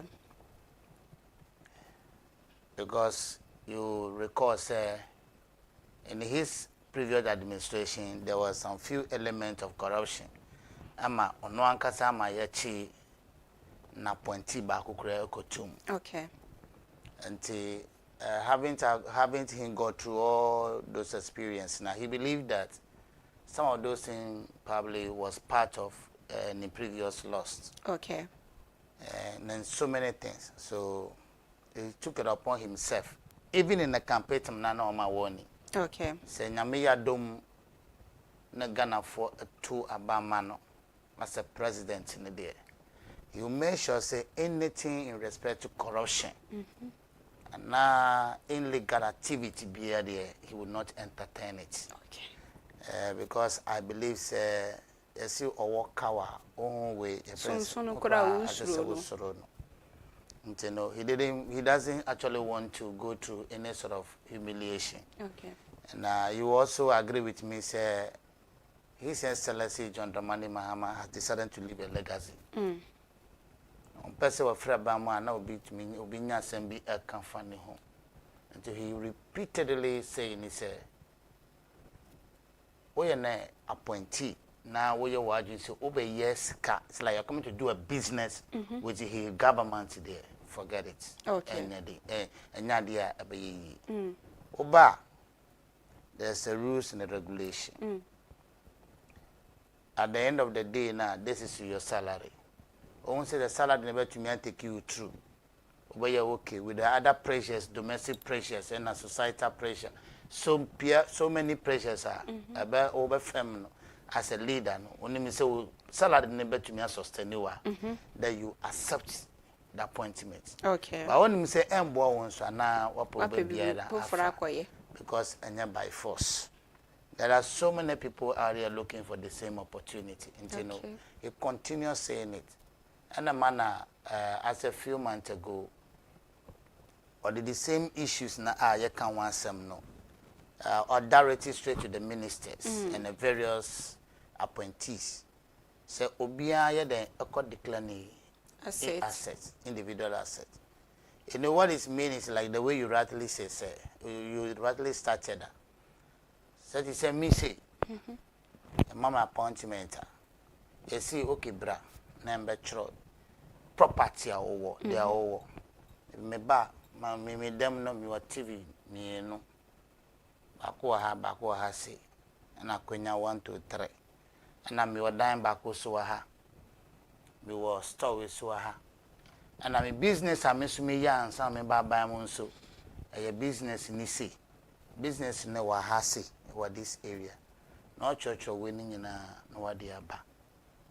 I don't think everybody detail into your the way I will run it will be what is important. My own business because will be auditing because there will be a timer if there is a need to do auditing, you better auditing. Okay. Yeah, because declaration of assets, nobody's questioning you say business you have your production set already, maybe in that maybe be something that you've been doing before coming. No, nobody's coming to ask you say, okay, at the end of the day, how much do you get? How much you do? No, those things are not necessary. Okay. It is when you commit some sort of, and not be busy, and not suddenly there's some, as a name, whatever, they start moving, things are moving just like that. They need to question you. Now you do one now it's okay, me wa business with the dance, and that is where they will have to bring in an auditor to check through. And you know, Papa, His Excellency John Dramani Mahama is making sure say nobody takes advantage of position and now opportunity Ghana for Adimaye. Yeah, another beer, and now with my personal belief of politics, I believe say politics. Though more definition be my politics, but I personally believe politics is a service to humanity. Okay. Then I make say a service to humanity and say, Mamofo Eddie, sa power no yeden, power now more demand, no, some more demand, say no the oppress you more. Okay. And I'm more for power and more, say, fa a real more. Mudi partner mom was not there several more. Okay. So I don't know how you be in a position of serving people and at the same time also real. You understand? So if we all agree say politics is amount to service to humanity, so there is no need say whatever is meant for God mama for and Ghana for no. I just say for your own personal interest. If politics is purely a service to humanity, as a minister, as a whosoever, maybe MCE, and not district chief executive, there is no need say you discuss we must say fire law require we are. Now the total amount of money what the law require no. Let's assume it says 2 million. Now what offer 1 million. I could say nyama basa biya the within a short time na kwana yede. I say. If it's a politics now, it's amount to service to people. You can't do that. Okay. You make sure that you do the right thing. At the end of the day, we'll free Abayama because you will not be there forever. Even if you are president by law, it is only 8 years. Okay. After 8 years, no overcall. If you're a minister, no matter how, you will not die there. Maybe maybe accidentally, it's maybe see in the process they're different, but won't now forever. Okay. But they need to ensure, say, oh, free that position now. There must be something that people can say about you. And what people must say about you, you know, supposed to be something positive. Okay. And then His Excellency is pursuing, making sure in his government. I say you make sure say you free by ma. Maybe Ghana for say okay fine and this for more idea. Yet moment national be so but to us. Actually people should have something to say. Okay. And you say Tama say this for buy now. Then Yama peja from here to here. A quan we so more year 3 days now you say no. If politics is a service to people, I think say we have to make sure say I see a serving Ghana for. My power no. I see you use power no to their own advantage. Let them feel that indeed you choose we say one lady you know. Wa my one toy. O ma bibia ko kama. Wa my juman so you fine. And you say you the power na mawa na wo di kokko ye dia wo pe na obi a oba ban mo oba kra na edan kra wa nibi. Within a short time oko ni fear. Cast private can squan the go say 5, 6. Na private can be brave fina. I hear now be use a day. Because I know maybe obi temia our says because who need be and I want to do one year. Okay. I don't know why as a politician.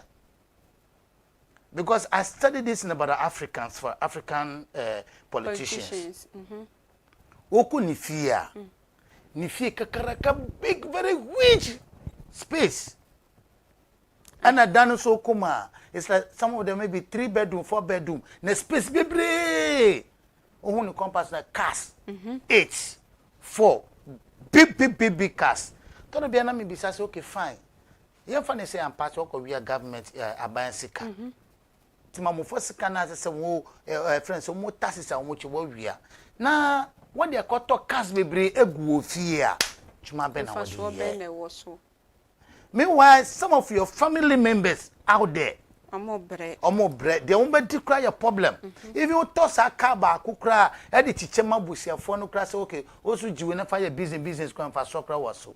At least, what prevents you say, can no matter how, oh, come baby back open over you. And then I want me to talk about, I mean, if I say me, no. Bablu you ready and so ya baako because me is car but we be able to me but you need to move on now ko fa no na scanner there wo wia no fa ko be company be industry be it's a factory be na ye hu say upon stealing the money no crowd there then or there be ejuma mangana for. This is Africa. I just can't imagine it. And I think that is what JM is trying to do away with. Okay. And it's forcing, in fact, I could see that he's compelling us. Wait a minute, he's not advising us. Okay. He's compelling, forcing. You have to go in that direction. And which I am 100% agree with. Okay. Because we share your mama with the way I hear Ghana, Africa as large. I'm telling you. Can you imagine? Yakobo Busia. See the Berani. The economy at the end of the day no near Jessica Nedi. Na bedani debt and net debtor a world Ghana. Beside won't say debt no a free fan buy. Na sikabusia kese Yakobo our outside. We still borrowing. Those scanner yako busa busia na Yakobo no yedi be okay. Yembo busia naturally no. Yembo busia akoye party o. Ya busia ko yembo busia ko fa rent dan. Yembo busia the third over third dan as with a loan mortgage and baby says means that you are doing something that at the end of the day no wo salary na ye dan and e me atua asasika no. Ba wokobo busia ade akoto car ade akoye party ade akoye nyama kese ade say you call outside the Kobo Busia and outside their talk Kasia or more and their bagana. Are we crazy? It's not normal.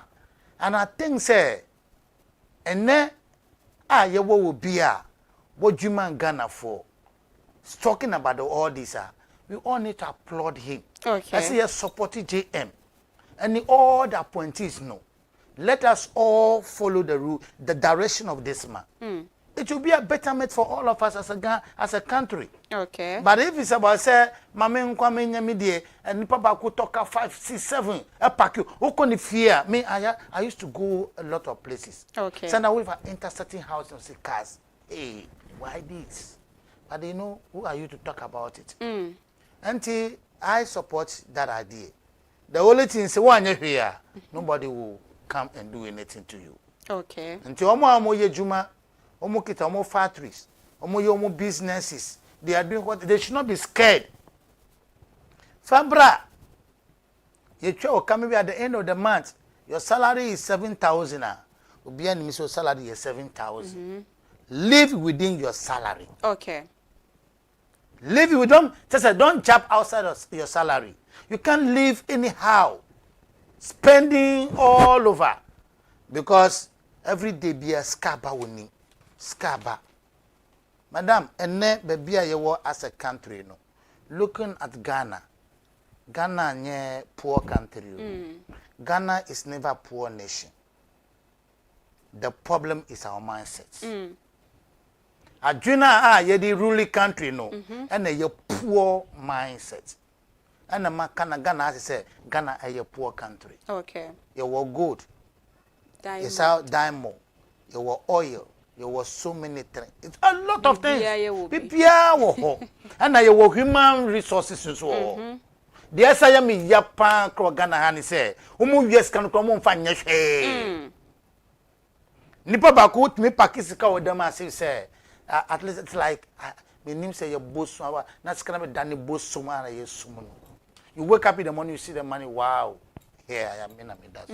But what is the essence of it? So JM is on course and I support it. Okay. And Tiabusia, Yaguswa, Dinko, Mora, Justice Tenge, Madina, Honum, Ena, Odini Juma, NDC, Amanyo Kuno, Emo, Ena, Owo. Way free Facebook, Yabeka Kakra, or say watching you live in Obuasi. Greetings go to Chairman Odini Kweku appear, incoming Ashanti Regional Chairman. Nede way Samuel Buama, Nedia Wade Abandon bed Buafon so say great TV. Way yes Christine Salah or say watching you live from Dan Suman, comrade, justice, keep it up. Also Nedia or de Abba Elono. So bet me the Odiaba na Yakai, Yagusu Amo Diaba in a Bekai, Ede a mammo. And we see I didn't come.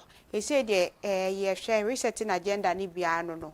He said, Mampeni or say, and Chacorano, ye mbo bidi se Quanaco MC, Quanaco way, ye betwaba, ye 2 years as a fata. No wakwa ye, unsem fata, Quanaco Tanasi. Etiano Nina no.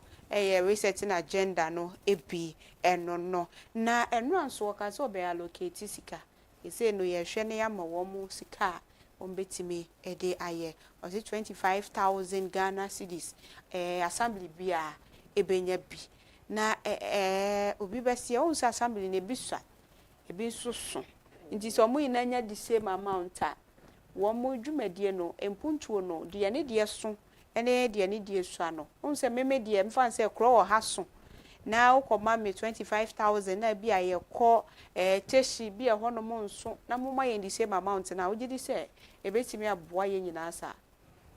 Well, yeah, ebetimi aboa. Okay. In a sense, before omodi sa scanner ba say aye common fans near statuses, you know, yeah, omoye a lot of evaluation. Okay. They do your background checkup a lot. Okay. You know, sometimes it will surprise you say area be oha ocean demarcation no very huge. Okay. But nipana woman do eswa. And also sir.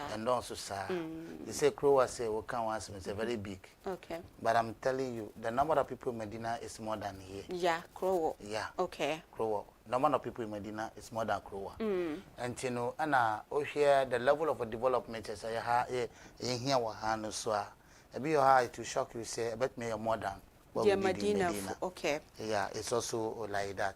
But I believe say any amount does you see your mouse classify your BBR. It does not amount doesn't matter a lot too. Okay. What matters is say your faithfulness with that money. Okay.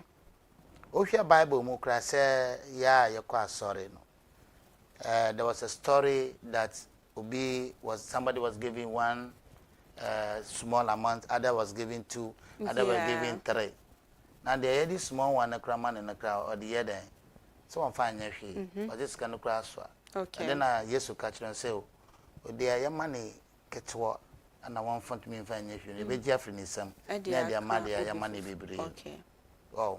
And you know, it's not about say some areas are rich, others are smaller. With the kitwana ya the mount, let people see the usage, their woodies are scanning. Okay.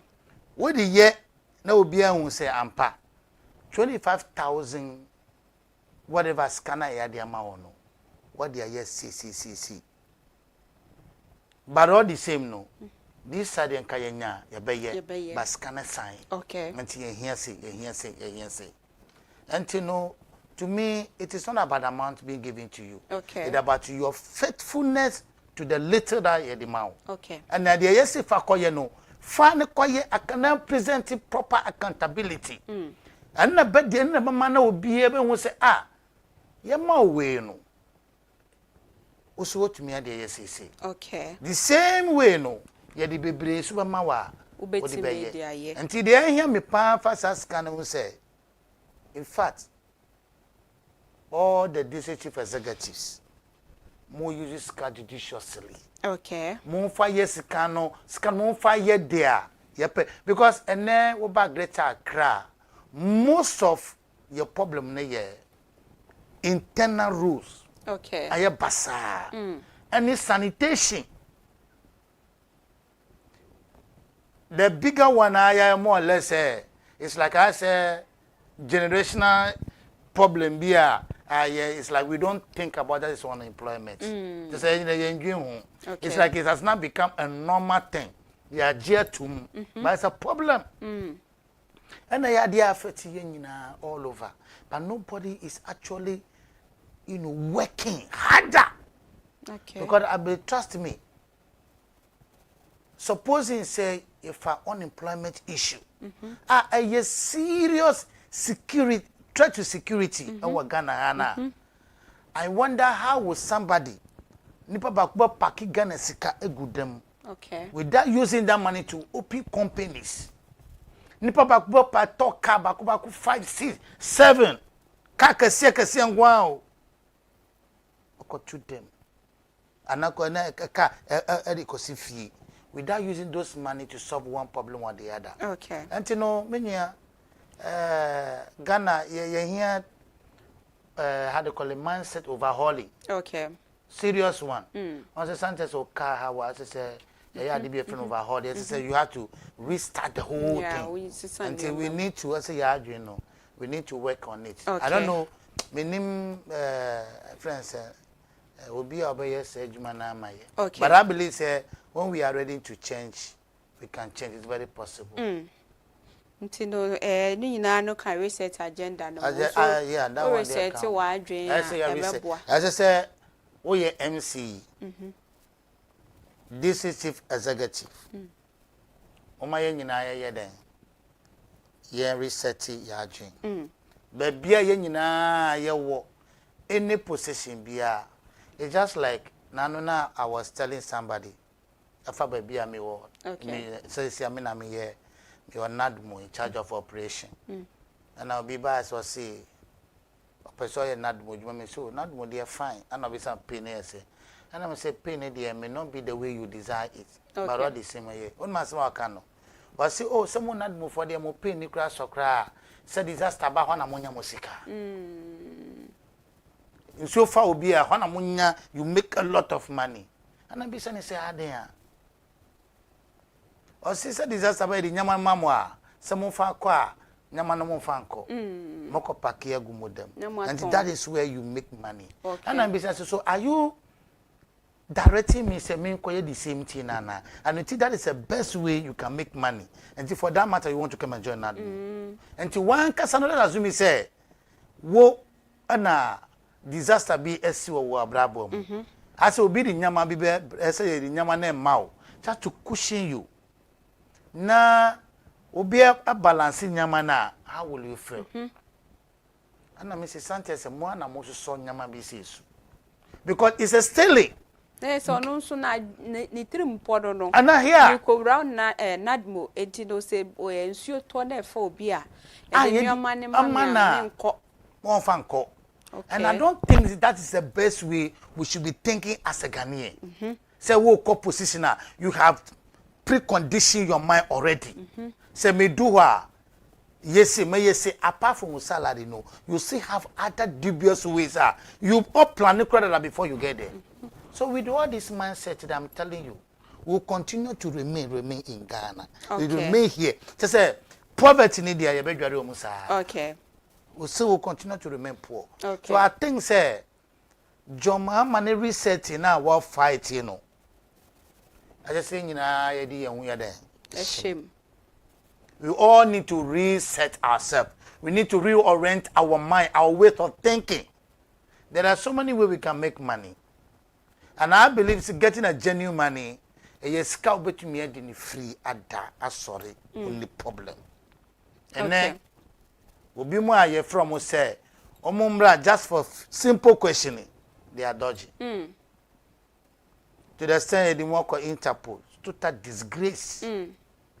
And I believe, say, if you have done nothing wronger, but you say, Mr. Frame, say, hey, I want to ask you a question.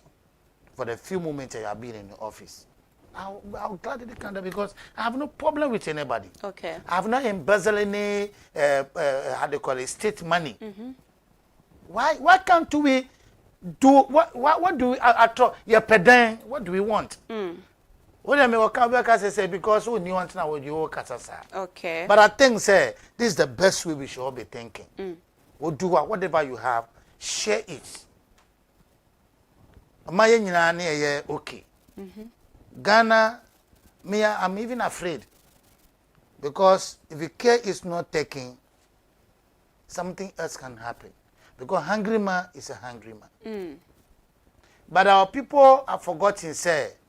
Some of our leaders, you know, I say, almost funny, normal. Yeah. Oh, yeah, almost funny, because Ghana has to say, baby, nothing happens. We don't, the youth and all employ, we don't do anything. Yeah. We relax. But one day, there may be a time when they begin to get to know, say, politicians, the executive, the leaders, yeah, they are responsible for how our mufema, they will get up and chase us. Okay. Almost until running after us. One neighbor who say, is it good say to Costa Scabe goofy? Yes, me pack a car with you. Up to one uncle for goofy. Says you can now. One of them who say yes. A mistake now. So I think say research in the year. I say you started from your dream all the way down to our action. Okay. In our various offices. Okay. Nti abusia na wenso ukọ benefo makomako enso ayabo wo mudin so mo nko Supreme Court mompeni na bo wo mudin wo muguso a wo mo veti wo mo na chese yetoto wo mo ano bi so mo nsemba komienu bi na unim se Ghana ye wo schools ahodo a eno no nsori bi dia ankrankra sorry eno mo a wo mo abie na asori bi wo hono ma eba no se wo mo neye said ye wo mo siye wo ma sorry ene uko school hono ma e wo se wo ye bi yemfa ne se yem beka asori bi adin de na emom asori bi wo hono ma wo mo hya asomade se wo ye oba enti uko school hono ma o ko je wo mo forms na mo ka kirewo sa ha no ye hya asomade enti uba ubeyi wasomade ene wo ti ase a fine na wako ebi so wo hono ma okwa wuni musenkramofu wa munyi wa mutiri hu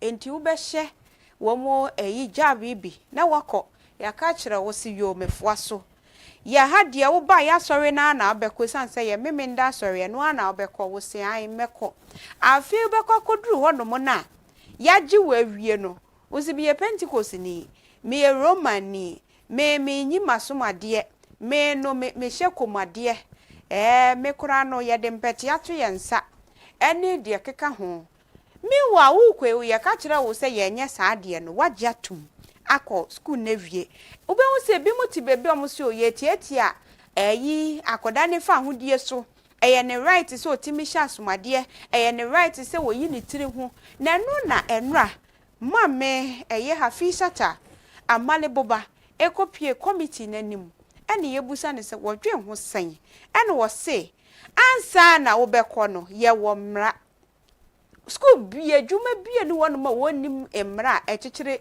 ne adwuma na se eye school ana asore na asore kura wo mra ubusu a yetimi twonsan yetu san wa asore nim enti ono de ogedi se ansa na parent no wo de oba no bekọ no wagye atum enti eno no nkire se yetietia wo fa hodie so na no ra justice nso bi America se ono kura wo Roman school no ti hai ebi wo no mo no nso ko SDA school bi wodi sa nioma no so enti bebusa ne se wofwa de ma America yeso esan se yeti bebre se yesi akoda bi wo no ma ye school de ye nhye ijab mahanya fe na obehye maya fe na de gina yemu ebesua de ye nye sa wa hanom ne eno ho enkeka ho no wone mame amalibuba eya adwen se eye mra so de ediwa na ediw yo menya me da say I think this issue now when it say just something small but a very serious issue. Okay. Because your constitution say our Ghana no. 1992 constitution govern guide your ways of living. That is chapter 5 talk about the human rights. Ukoma obehun say ni article bi ekasa efa freedom of worship. Okay. And continue you say freedom of association, freedom of everything. So say you have freedom to do a lot of things. Okay. But another thing we also need to appreciate is the end of your right, you know. And you will be soon in the beginning. Baby, I would end, you know. I want to miss media starting free. Which means the freedom of doing everything, you know. It is not, it's not, and yes, it's unlimited. Okay. Our limits. Do baby, it ends there. No obedience so continue. Until we read the constitution, the entire chapter 5 now.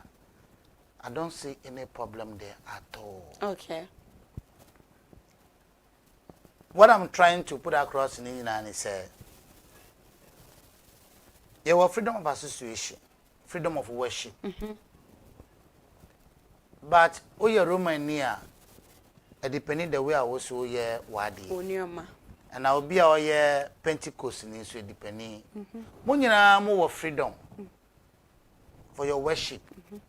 But who far away na the way we worship wadi no. What you worship no. Far behind because I have a freedom of worship.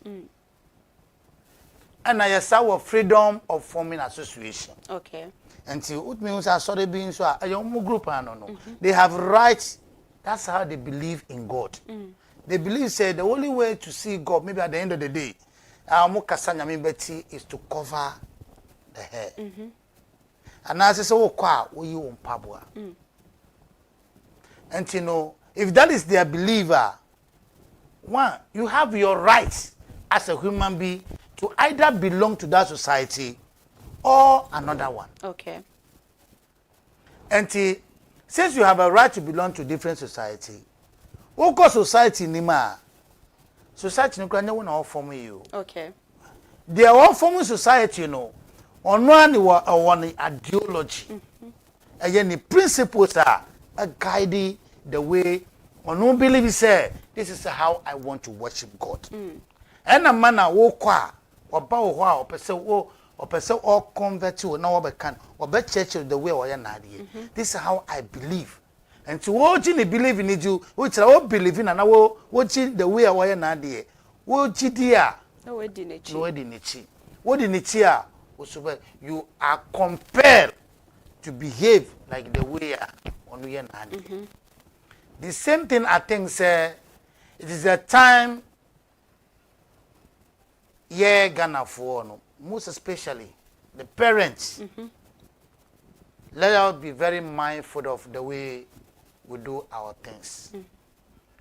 You see, human rights, you know, it doesn't mean say you consider the human rights as social. Okay. No. Oko Islamic school, they have their own doctrine. Because a young one as a school. And they approve the establishment of the school. You say before a Bible mom will answer say school no more see how they want to, you know, present their education. The ways of running the school no. Ayadibia omoni Ghana education for study omo abubo wanamu kan wasem. Okay. And at the end of the day no, your mom krata say run the school. And ti wo your Pentecost ni when me so call Islamic oriented school. Bear in mind every Friday be amu ko bompa ya wo so ko. And I'm fine now mo ko bono so wo do ha obey you pabwa. Obey ko ya buleshi and whatever. Anyway be amu your man you have to go and do it. Because that is it's also part of the education system. Because as a Ghana so yes our moral and a religious education. Which means what they are also doing, you know, is part of the religious education. So, religious education in Tuma, what is our problem? Okay. Then let's remove that thing straight away. Say, no school should talk about religion anymore. Okay. They don't want any number to me to school. You have no right say what do you mean ever any religious or religious studies BMO. But since we have accepted moral and a religious education and that doctrine into our educational service system, I think say we need to move by the principles of school beer. Okay. And I think say the mamini kano them to do as far as chapter 5 of constitution is concerned, Ghana constitution is concerned, there is no problem with it at all. Okay. And another thing I want to advise is once your electronic system I post students, you know. I think we have to look at that also too. Okay. Properly. And yes, and again, I also believe that before that electronic application member will choice of schools in the depending they will load it into the system. Yeah, the other select no, and on also be friend will be amount. And when you say what you're Christiania, no, when you are choosing the friends, a school, schools are choosing schools are and Islamic religion. Yeah. When you're Romania, major schools are over to you know, a Roma oriented schools. Okay. Men got you see SDA for school. Now I see Saturday. Especially someone more campus or body, and Saturday, and you know, your class or the mother. And now, Oko school, ARS for school. Oko sorry, the man, you have to show you. So many choose school. Yeah, that is directly in line with your belief and your way of the way of worship. But men go to school here at the end of the day, nobody will highlight and say will be reggae. You can't not say freedom of worship. Who told you? There is not, though we have a freedom of worship, but it's in quote in quote. Okay. Won't see kono bisa. Okay. So I'm a traditionalist and I made it be me school. So over me school. Yan Pabua. Osemeko. Ose over because freedom of is against my right. Don't you know your right before coming to maybe I'm here limited no. Me you were a limited place. Okay. Now what do you want by say you have to it's so called Roma. That's what you the Roman for you. Okay. Nchebushwa na ra Justice Tenge na ye no edi enkomo no se de ma me ka ye no ano no so aka no ko school ya ma schools no bebre wahwe ehunu ni se mementi ye mi ko Pentecost na so me ko Roman school no de se ye nyina no ye yi ne fa ye ba ko pe je se ye de no na yi kakra ba ni nyina no kra no ye ba ko na mom ya ba Aba se bia you ankasa wonim se nkramofo mo bompa ye 5 times in a day o se meko ye de wakoto Ahmadiyya Muslim afede wo ko ye a wo se me de mpa ye ne do so na wo ko se wonim se ye bo na wo choose ye se obekwa afi wakodu wo no mafe na papa mo be ye na me ba ne de wo ntimi wo horo ne nan ho ye si schools no choose dia selected dia wo hwa ebeboa wo enti ne ya mama kwanya se kwa ya stand dia mamo nti mo ne mo mane ntena se na mo hwe hunu se we na beboa no enkonko ha obi adwen nso ye nkramoni woni mu se SD ye nhye hijab wo honom ye nhye asomade ye momodi ansore ahomache wo horo ye nan ho emfre ala o se ho ana mepe se by force ayensi mosma wo ho afi akodu wona mafe na wo be ha madam adwen 12 abo madam kira de wo se madam mempa e bo time aso madam so nya sa time no because hono ye mbobo sampa ye no wo ho enti ye hwe ni nyina se de be be select schools na maye manu na kire no akoda na timi akọ school akosua de na ono so enya na somdwe ene adesua papa ewo ehonom ebusua ye de ene de no so ebesi ochina efia danso ebono nso ana wabetena se community watch dwumade ye de bebo akwam kama ye da ra Justice Tenge asese wotimi eba ye beboa ye mapamfo no mabedwafo nso meda munyina se asedan Conformer Center for Apostolic Ministerial Apprenticeship Go Same Travel and Tohola Savior Helba Center ene ejumekwa hudo mo eka bombo ye chidom edanope wa oje brehwe ye fiafie mo yeda munyina se Facebook fo mo comment ne mo likes ne nyina so yeda mase papa YouTube na wo hwe ye app ne so na wo hwe ya yeda obibia ase ebusia we special birthday kwa mama yankasa me producer oni wona mu morning show ni executive producer wo hono mo de na so producer ma executive producer no ono oni hono mo sanso ono ye wi a na wo de ama ono no na chese wa hwe hunu se bibia ekoyie ene we miss papa bi joy atia na chese me ka atia na nya atia na wo ne dadrumba mu bonwum no da bi we Grace Commission TV Joyce Atia wono ena me producer morning show no wono ena produce ye ene na woda ena kwakoye June bosumeni da etoso du enkono no se ne na woda ye ma no happy birthday enye baby a wo pe ene se obeye producer wo ne nso ade hunu bebre enti no nyame na niso ade hunu nyina no wo ma ne emrem na kuma so bisade bia dane de nyina wo de tu nanim no erade enye emfa ma no wo ma ne nyina mfiri adum mu enko adum emu nyame onhira no wonye ne kese atia wo hye MC a wo hwe de ye nyina no megina Great Commission TV ya nemu na ya wish you happy birthday morning show team no so you say happy birthday enko emfa emma ene de baby abeko bia ya fa hoka all bills no eguye so enti no atia happy birthday enko emfa emma ebusia dia meje so na nekua atreba ata enye fide no emfi hanom sesanse ne pa no dodo na ewo ho no ma ye de besumo ene anopa ye 24/7 ye yenda de bia de betu hanom bia no dwumadi ewo ho no ma obenya bi ahwe ema mo ne hwa adehye yakramo